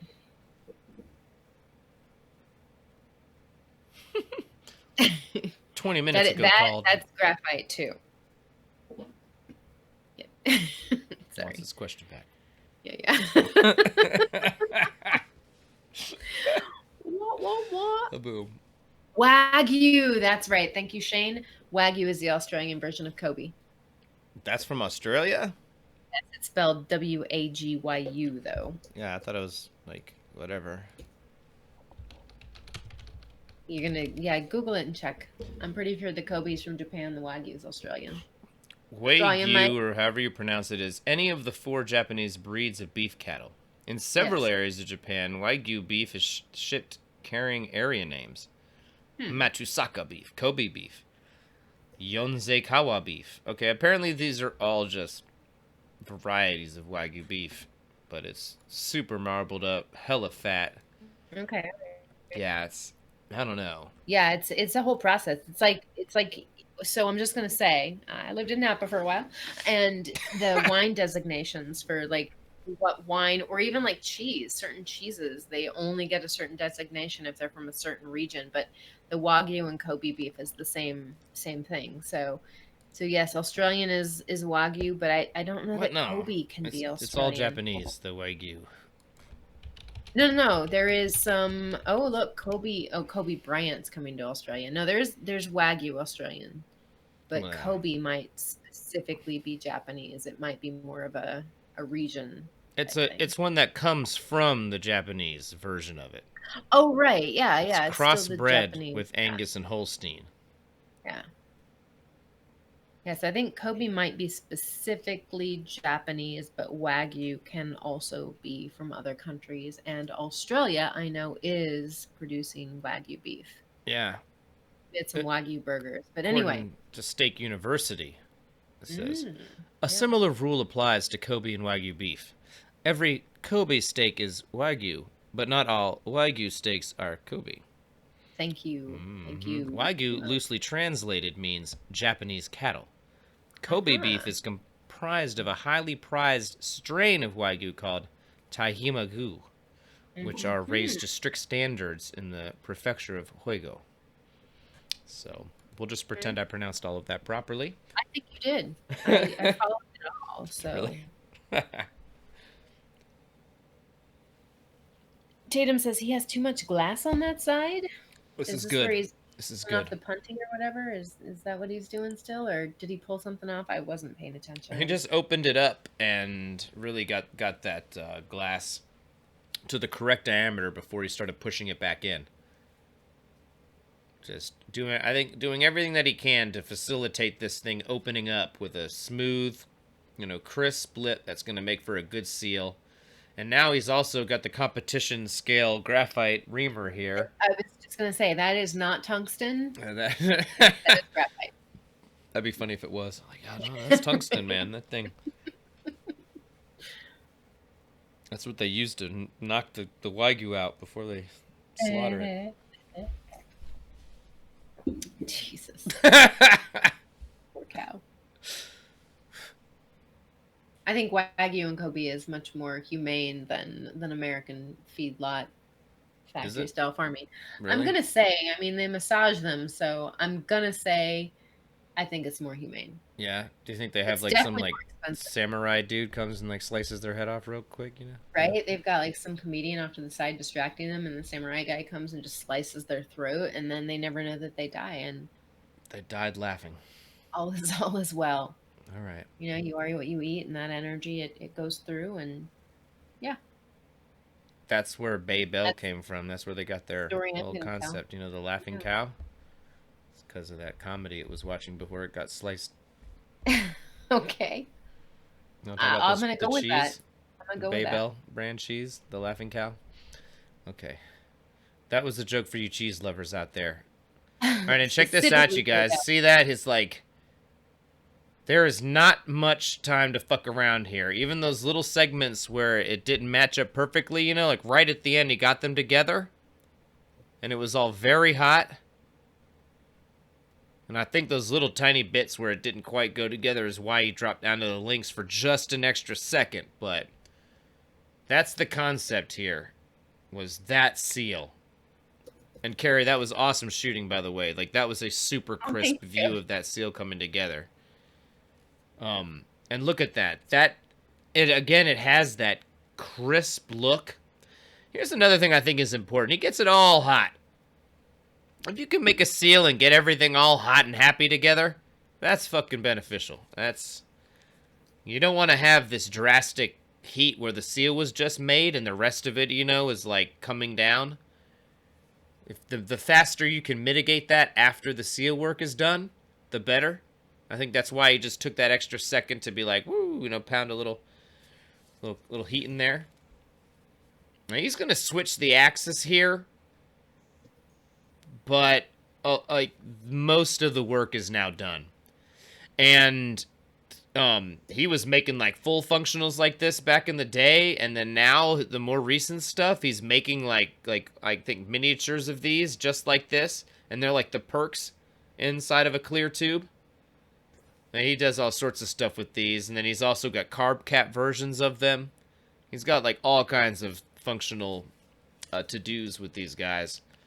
But yeah, I feel like I've just been slightly repetitive tonight. I hope you guys don't mind. It's just those were what I really felt was important when I was looking at how this is done and what makes this process unique and these little tricks he's come up with to get this crisp look at all these seals. So yeah, those were some of my thoughts there. That's a cheeseburger. Is there a carb on this thing?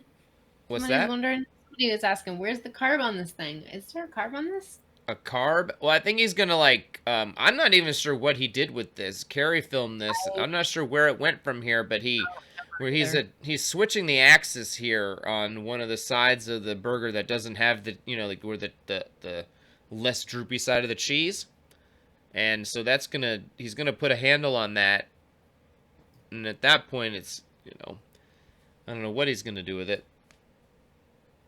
But it's a hollow cheeseburger, so that's why I called that demo a hollow cheeseburger. I would have called it like a carb cap, or I would have called it what it was if I knew, but Carrie filmed it, and it's a hollow hamburger. I'm not certain if he handed it off to another artist to, like, become part of a tube. It actually, Hey, if you look at the functionals with the burgers, this is what the connection would be like. This is like where it would be opened up to connect to the inside of the ring seal, where the joint would go, because the burgers are acting like the carbs or whatever, the perks rather, inside. well, he's poking a hole there, right?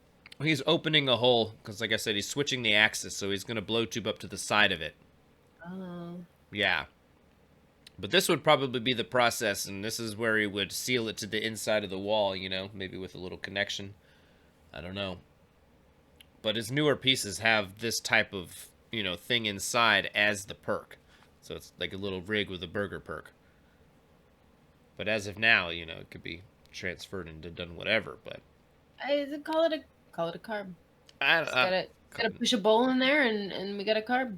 yeah, no, I don't know. Yeah, sorry. I'm not entirely certain what he did with it from here. It's kind of the beauty of Melt, everybody's just making all sorts of crazy shit and handing it off to the homies, and Yeah, it's pretty amazing the amount of collabs that happen up there. yeah, I mean, you could chase pieces around for days, which I have done actually. Yeah, there was like the Nico Cray and Krunkelstein collab, where I filmed him doing the chip stack sections for it, a couple different ones over a couple of days, and then he handed it off to Nico. It made a shark out of it, and shit was crazy. And yeah, no, a lot of collabs do go down here, you guys. Right out the gate, if you're coming or thinking about coming, I know Eli Mazzei wanted to make shot glasses with everybody who would bring him prep. So if you want to get in a collaboration with Eli, one of the fucking OGs out there, the fucking author of the American Shot Glass, he really is like a fascinating guy and pushing, always figuring out like what's the. If you guys remember having him on, he was talking about the automation process in the glass industry and stuff. He's a fascinating cat and really cerebral with it. He's done a lot of research. Anyways, gosh, we got on an Eli Mazzei tangent here, but he's a cool-ass cat. He's coming. You guys, Salt is on the lineup. It Melt that first year, y'all, in 2016. He collaborated with everybody who was down. Like, he had a whole giant bag of eyes. He was adding them to things. He was taking people's cabs and splitting them and making his own pendants out of them and shit. Salt's back this year, y'all, and Say you be there. That's awesome. I can't wait to see some of that stuff. Yeah, and guys, Lucan, that's his name. Fucking, he is a super sweet dude. Like, really, really down to earth. But I mean, it's like this dude is hyper intelligent. Like, Salt is no fucking joke. Like, one of the reasons that he's so fucking good on the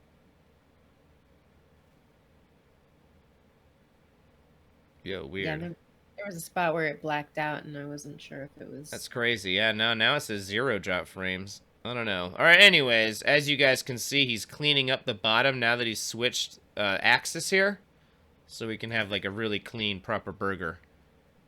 Blow tubed up on the side. Anyways, what were we talking about? How cool Salt was, and oh god, yeah, we're on a Salt rant. Like, guys, no, Salt's so cool. No, but seriously, man, he is like he's just incredibly efficient in his process. Like, it is super, man. If you ever have the chance to learn with Salt, don't miss that shit. And speaking of, there is like, Joe Peters is up next on that Corning broadcast, like tomorrow morning. Like, let's watch Joe Peters together, you guys. We're gonna have a whole nother party at 11 a.m. tomorrow, East Coast time. But then, let me give you guys the exact date. And if you guys go to cmog.org, cmog.org/programs/live-streaming, it'll give you the whole list. All right.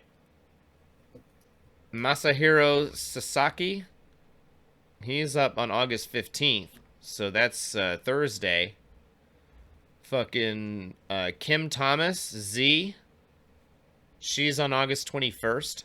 I think that Awesome. might be like when next Wednesday or whatever, right? And then there's Salt, August 28th is when Salt is going to do a live stream from Corning. So at the end of this month, you guys. So he's teaching a class called Sculpture and Lampworking Technique.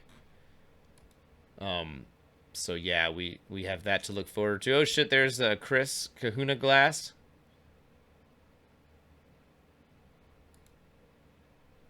Super cool dude.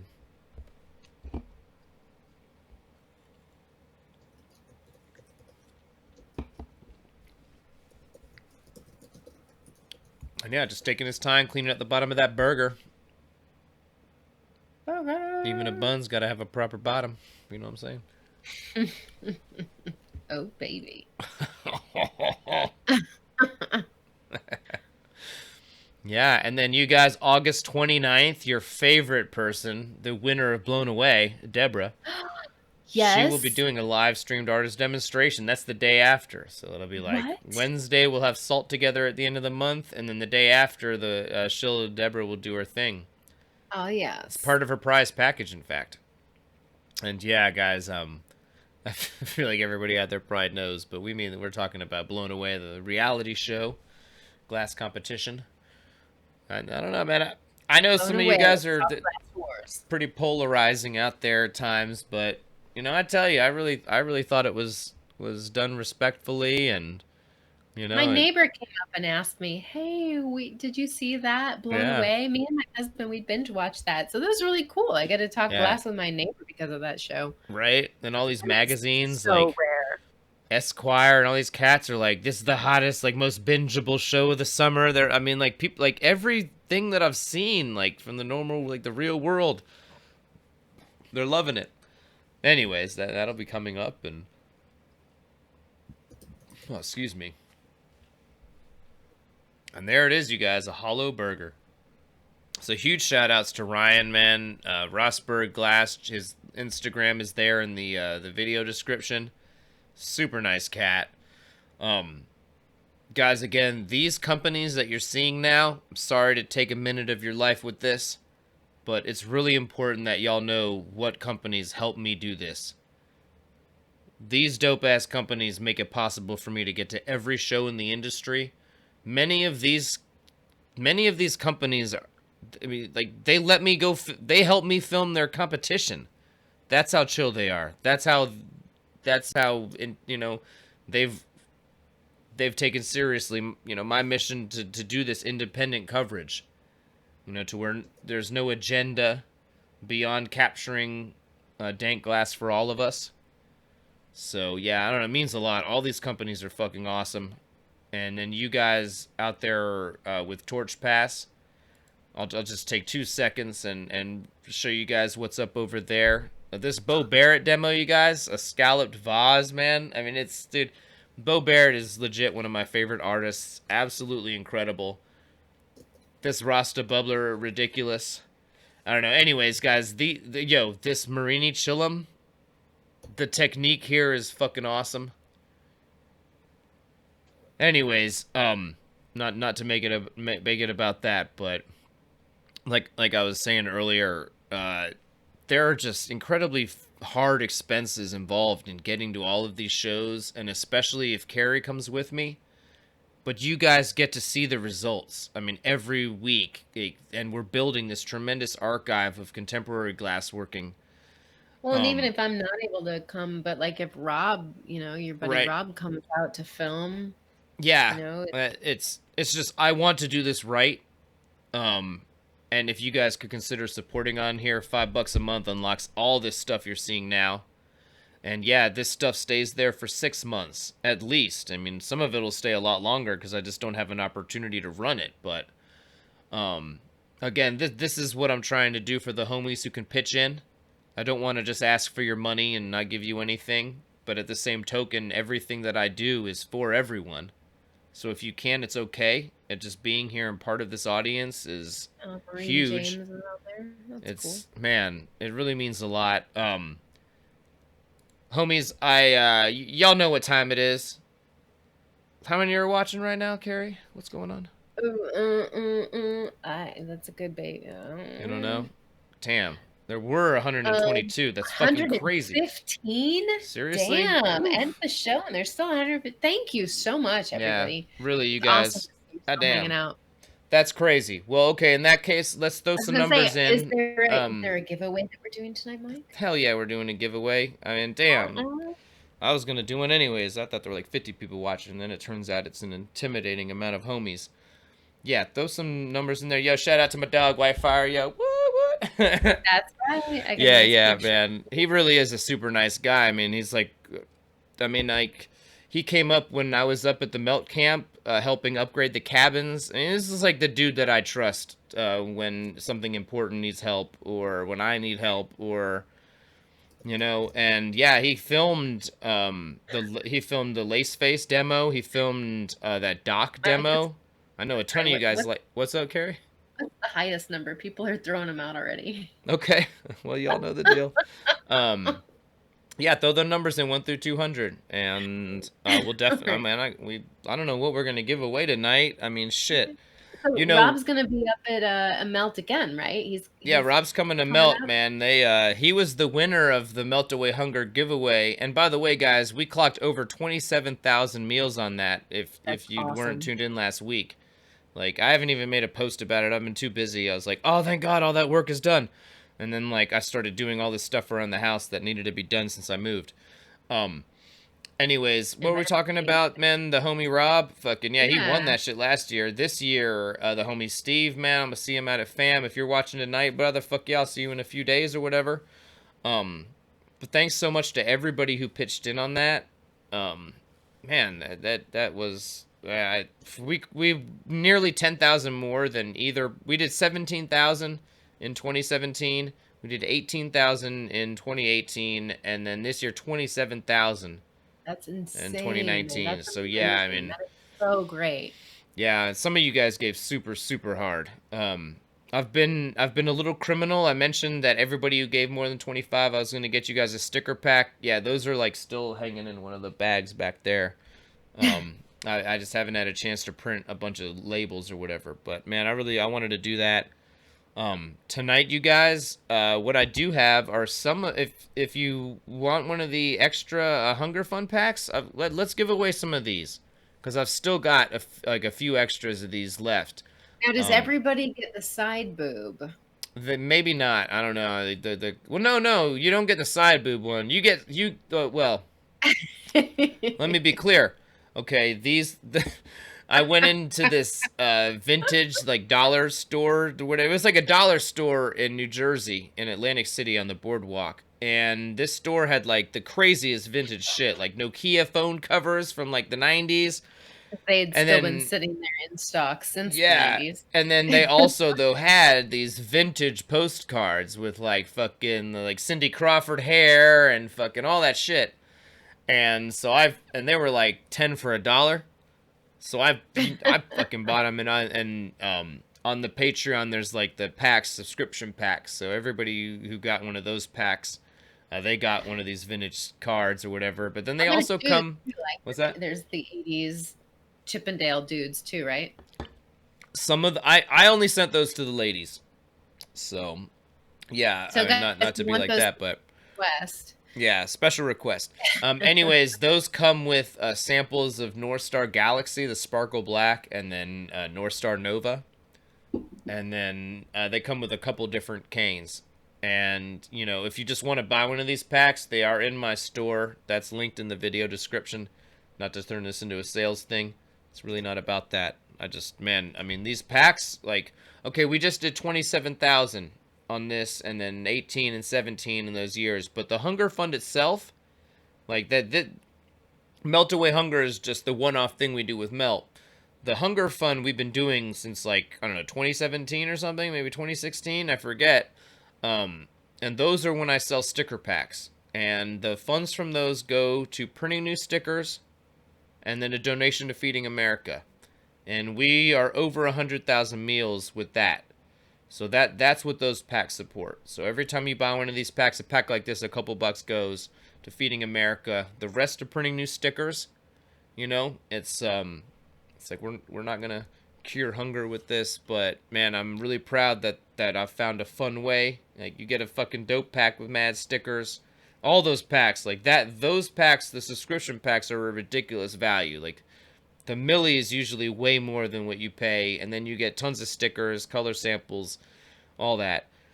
Um, I just want to find a way for everybody to get something really cool, you know, while helping out, you know, and that's the way to do it. You know, I could just be like, hey guys, give us money. That's not fucking fun. That's not fun at all. Like, these sticker packs keep paying for new stickers. You know, the subscribers especially, like, they make it possible to guarantee we keep printing new stickers. Yeah, she sees herself in the back there, and she's dancing for you guys. Yeah. Will never did this for you guys. You see what I'm talking about? No, I'm just playing, man. Fucking shout outs to the Roll Dog. Some of you guys, like, let me address this real quick. Some of you guys have asked in the chat or, you know, wherever, like in comments, Will, we did the Torch Talk. This is Fireside Chat. And he's really, man, doing his space thing.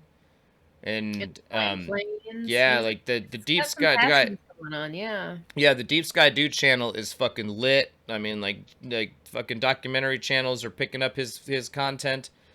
So if you want to keep up with Will, definitely check out the Deep Sky Dude thing. But yeah, like this is Fireside Chat, just a little different. Not to focus on that or whatever, but some of you guys asked, and yeah, no, man, we've fucking yeah, and the homie, he's always welcome here by the fire. So I hope we have him as a guest at some point. But no, this is Fireside Chat, and it's gonna be me, Carrie, and hopefully a guest type of thing in general, or just me and Carrie talking over this stuff that we have the opportunity to go film. And yeah, so like if you guys get, you know, if you got any feedback, let me know. I'll talk less about like buns or meat and more about glass and joints or whatever. We insist that you don't. So, yeah.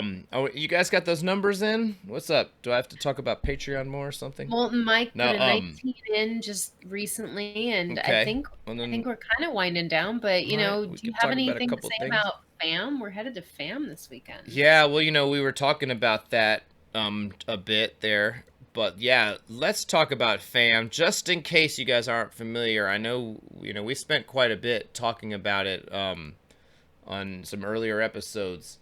And it's like, it's so close that, you know, I feel like it's almost tough for you guys to get. Like, over 3 days, 11 hours, and 5 minutes. So, but if you guys are in the Midwest, close to Madison, Wisconsin, like, please come join this thing, man. The competition is going to be incredible.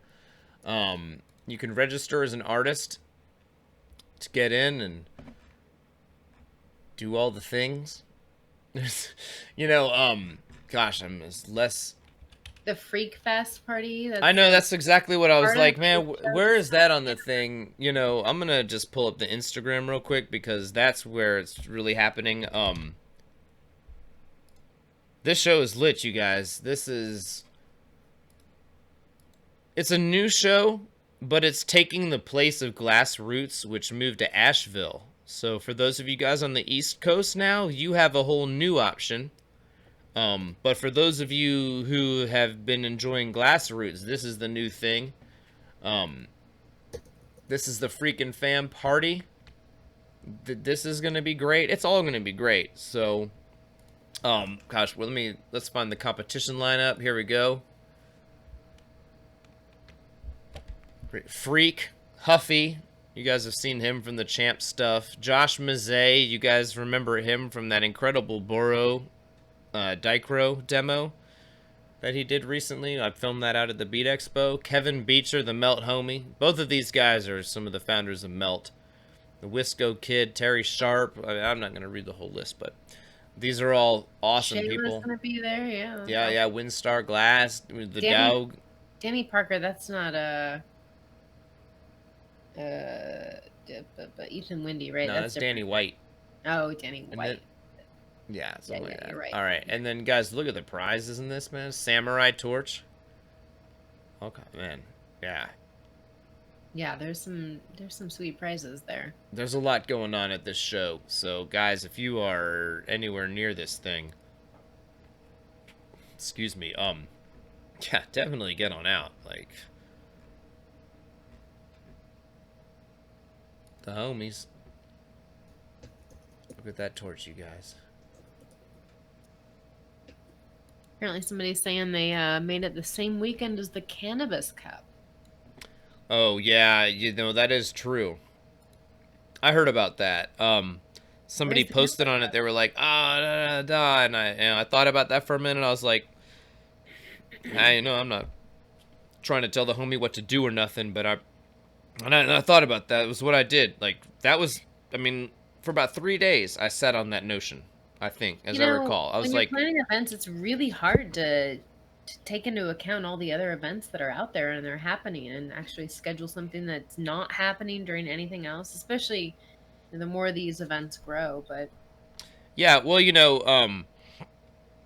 I guess to finish that thought, like I said, for a few days, I was like, man, nah, I'm not going to tell this cat what to do. You know what I mean? Like, that's his deal. Then I thought about it. I was like, you know what, man? He's in here in Torch Talk with us. I was like, man, yo, if you're in here with us, you should be out there with us. You know what I mean? Like, this is a awesome glass competition, an incredible glass party, an awesome trade show. There's just so much going on. If you come out to this, you're definitely not going to be bored. And the after hour shit, I think, is going to be extra lit. oh, absolutely, Mike. You haven't been to Madison before, but I've been there, and the show and the Freak Fest. It's pretty amazing. You're gonna have such Yeah. a great time. I can't wait. All Yeah. right. Yeah. Oh, you See. guys, if you're headed out there, definitely, maybe don't pop by and tap Mike on the shoulder during filming or anything, but like say hi to us after hours, and Oh yeah. yeah, we want to meet you guys. Yeah. Definitely do that. Whew.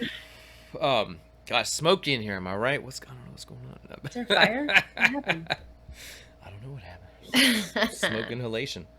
Yeah, no, I'm really looking forward to this event, and if you guys can make it out, please do. Like I said, there's that artist registration, so that's what you need to do before you get there, and you'll be fine. So, do that. Are we ready to pick some numbers here, man? I think so. Yeah, no, All everybody's right. we're well past the numbers. I think we're all just hanging out now. Yeah, it's getting into the later things. I do just want to take a second to real talk. I know I'm like, oh, please help us type of thing, but man, those of you guys who are pitching in already, man, like, this is what you guys made possible. Real talk. Like, I've turned this event down despite wanting to desperately cover it every fucking year. Every year. And this year, Carrie helped a little, but it's like it was in the budget, but I mean, like, not if I had to book that Airbnb right when I did it. Anyways, real talk though, like the numbers are adding up now to where I was able to include Pipe Classic, and this is a week with fucking my friends and legends, and it just means so much that I'm gonna get to cover that this year. And yo, huge shout out to Tito, who runs the Burn Gallery. That's his place, and this is his show. And when it came up, I was like, I said I want to do this, and he was like, man, if you make it up, I got you. I told him today on a post in Torch Talk. I was like, yo, I'm a lock.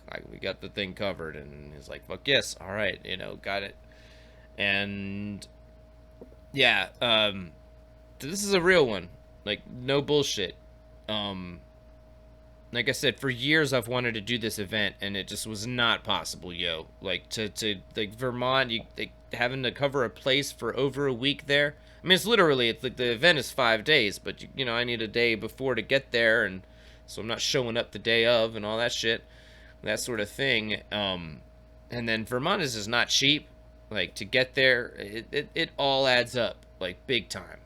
And man, thanks so much to all the sponsors and you homies who pitched in. Like, You are gonna have so much fun in Burlington. I really wish I I'm could excited. be there. Yeah. Yeah. It's gonna be awesome. Yeah, so I just needed to take a second to thank everyone for making this one specifically possible. Like, there was all these events that, you know, like, I'm not backing out on my champs, dogs, and I'm not, I mean, you guys know, it doesn't matter what happens, I'm not backing out of melt. I have a fucking melt tattoo. It's not happening. But, like, this is seriously one that really represents what you guys have made possible for me. I'm so grateful.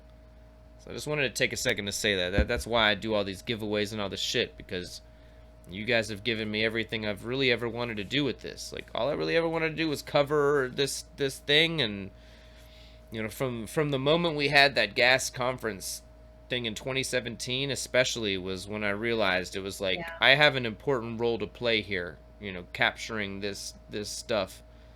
This, you know, be it the big historic moments, you know, or these artists who are just making their stamp. All of it matters.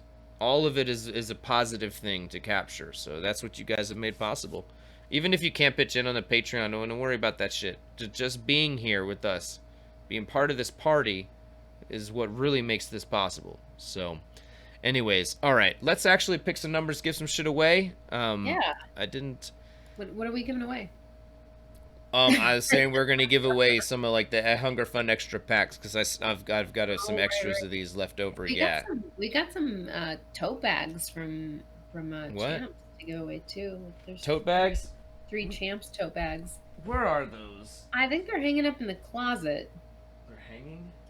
Yeah, the one with the thing and all the stuffs. I think we got 3. We'll give those away another time, because I don't want to give away shit I'm not certain we've got. But okay, well. Yeah. I tell you, okay. Yo. All right. I've got some of those. I'm gonna give away a few things. I really appreciate you guys. But I have one special thing that I want to give away for a special prize winner.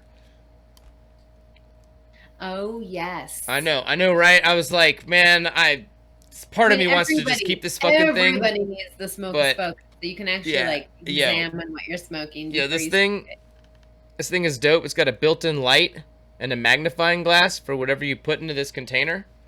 Like it's built for actual dispensaries, so they could, you know, put the little nug of what you're examining to potentially buy amongst all these different strains underneath the case, and with the LED and the magnifying glass, so you can see all the purple hairs and all the yumminess. But I don't even fucking know how to put this thing back together. Carrie, you're gonna have to help me with this before this fucking thing. It's extremely childproof. I'm gonna tell you that right now. There are directions. Yes. Well, you know, it's dispensary made, so it's definitely secure, because they don't want, you know, the average stoner walking in and opening it up like that.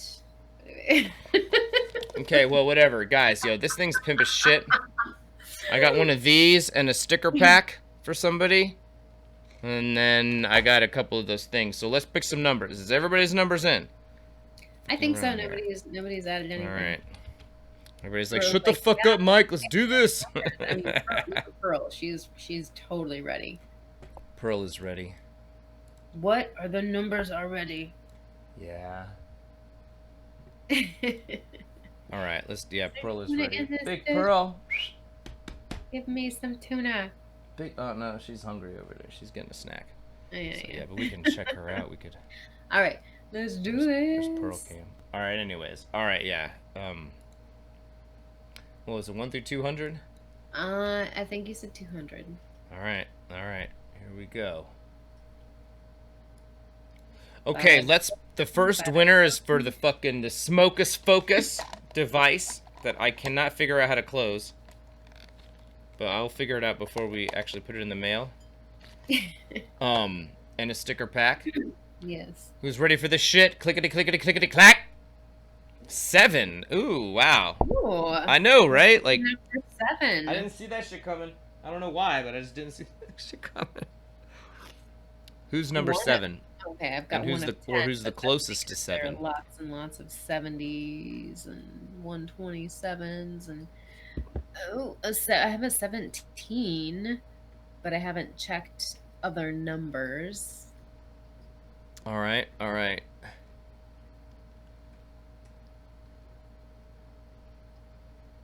so let's do a search for 8. I don't see. Man. This is kind of difficult when. Yo, you guys were just like us though. Like nobody chose high. I see a 5. Rick Markham looking like the front runner here. Okay, all right. Yeah, I'm actually ready to call that right now. That's you, 12. Rick Markham. That's you, baby.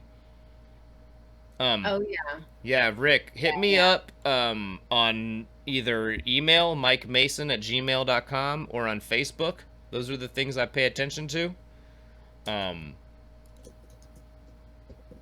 then, all right, and then let's give away a couple of these Hunger Fund extra packs, that come with all this stuff and the samples and some fresh ass canes, some eye canes. Let's do this. Clickety clickety clickety clack. All right, 129. What's up with that?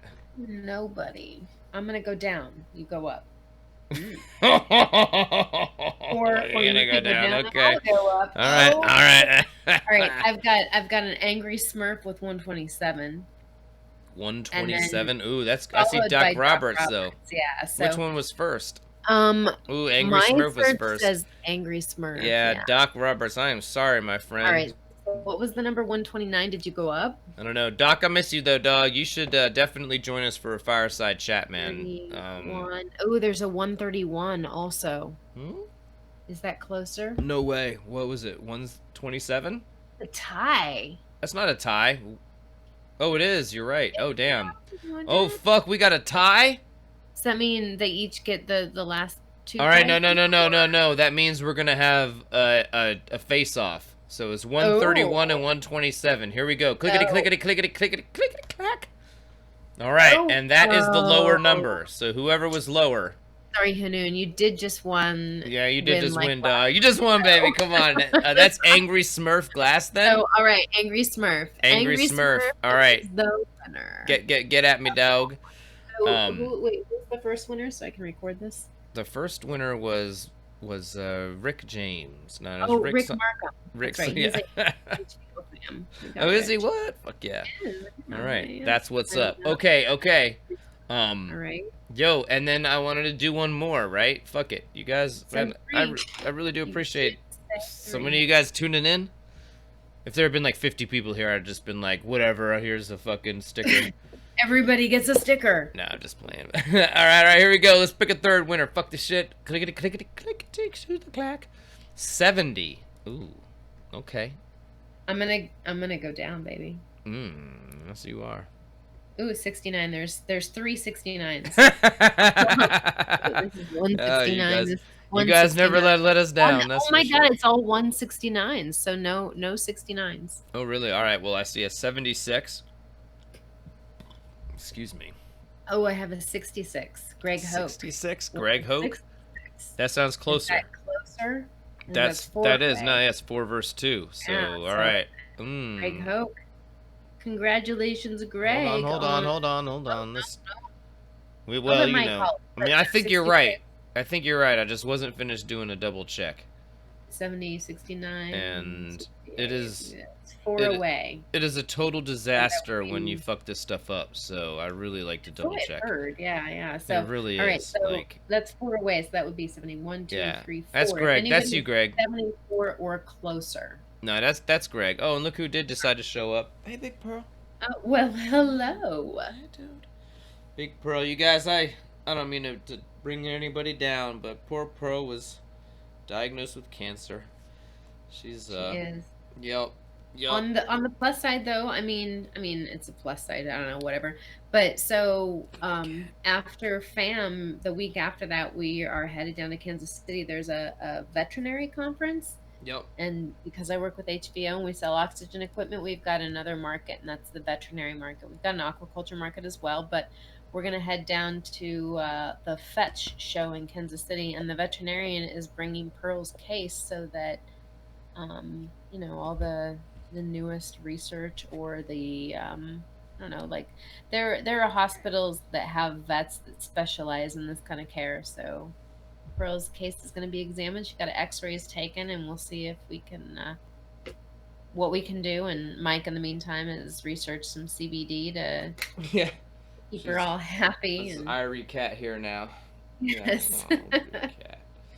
Yep. So, anyways, these are not to be whatever. It's just, there's real expenses in life, and it's hard to reach into your pocket when you got some real expenses. You know what I mean?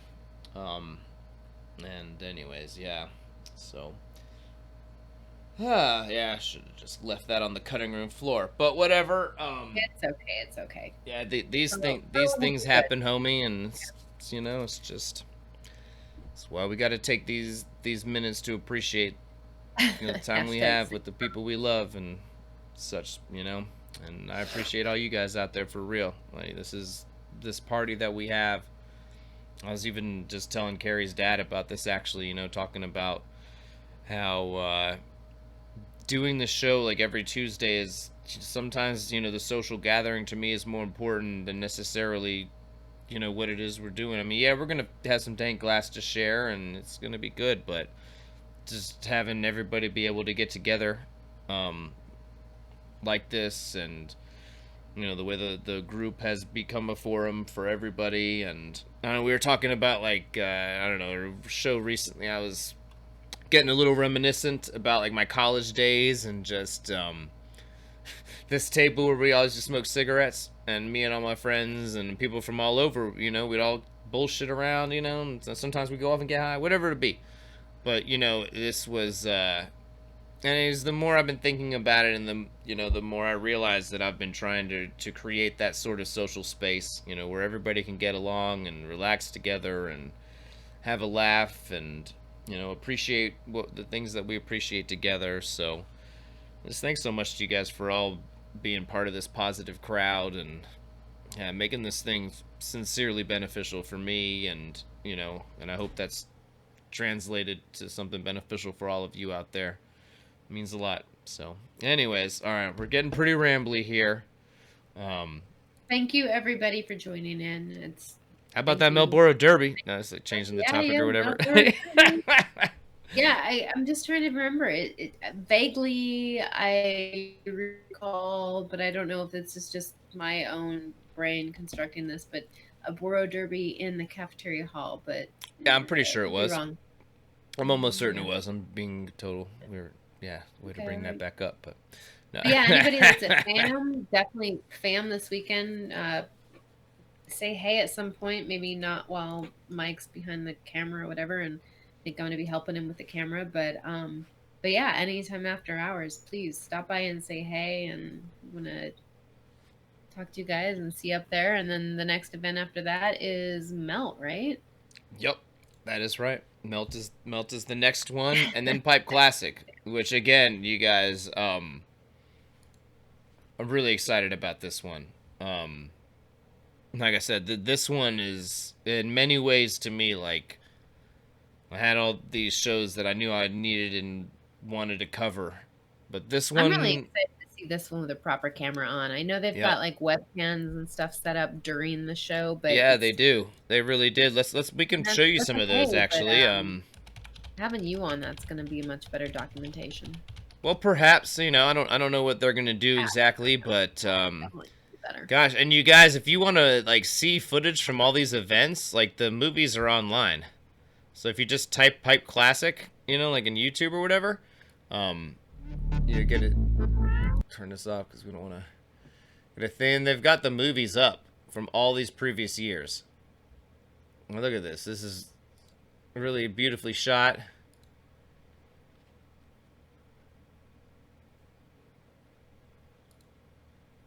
There's AKM, who we were fucking watching the week before last.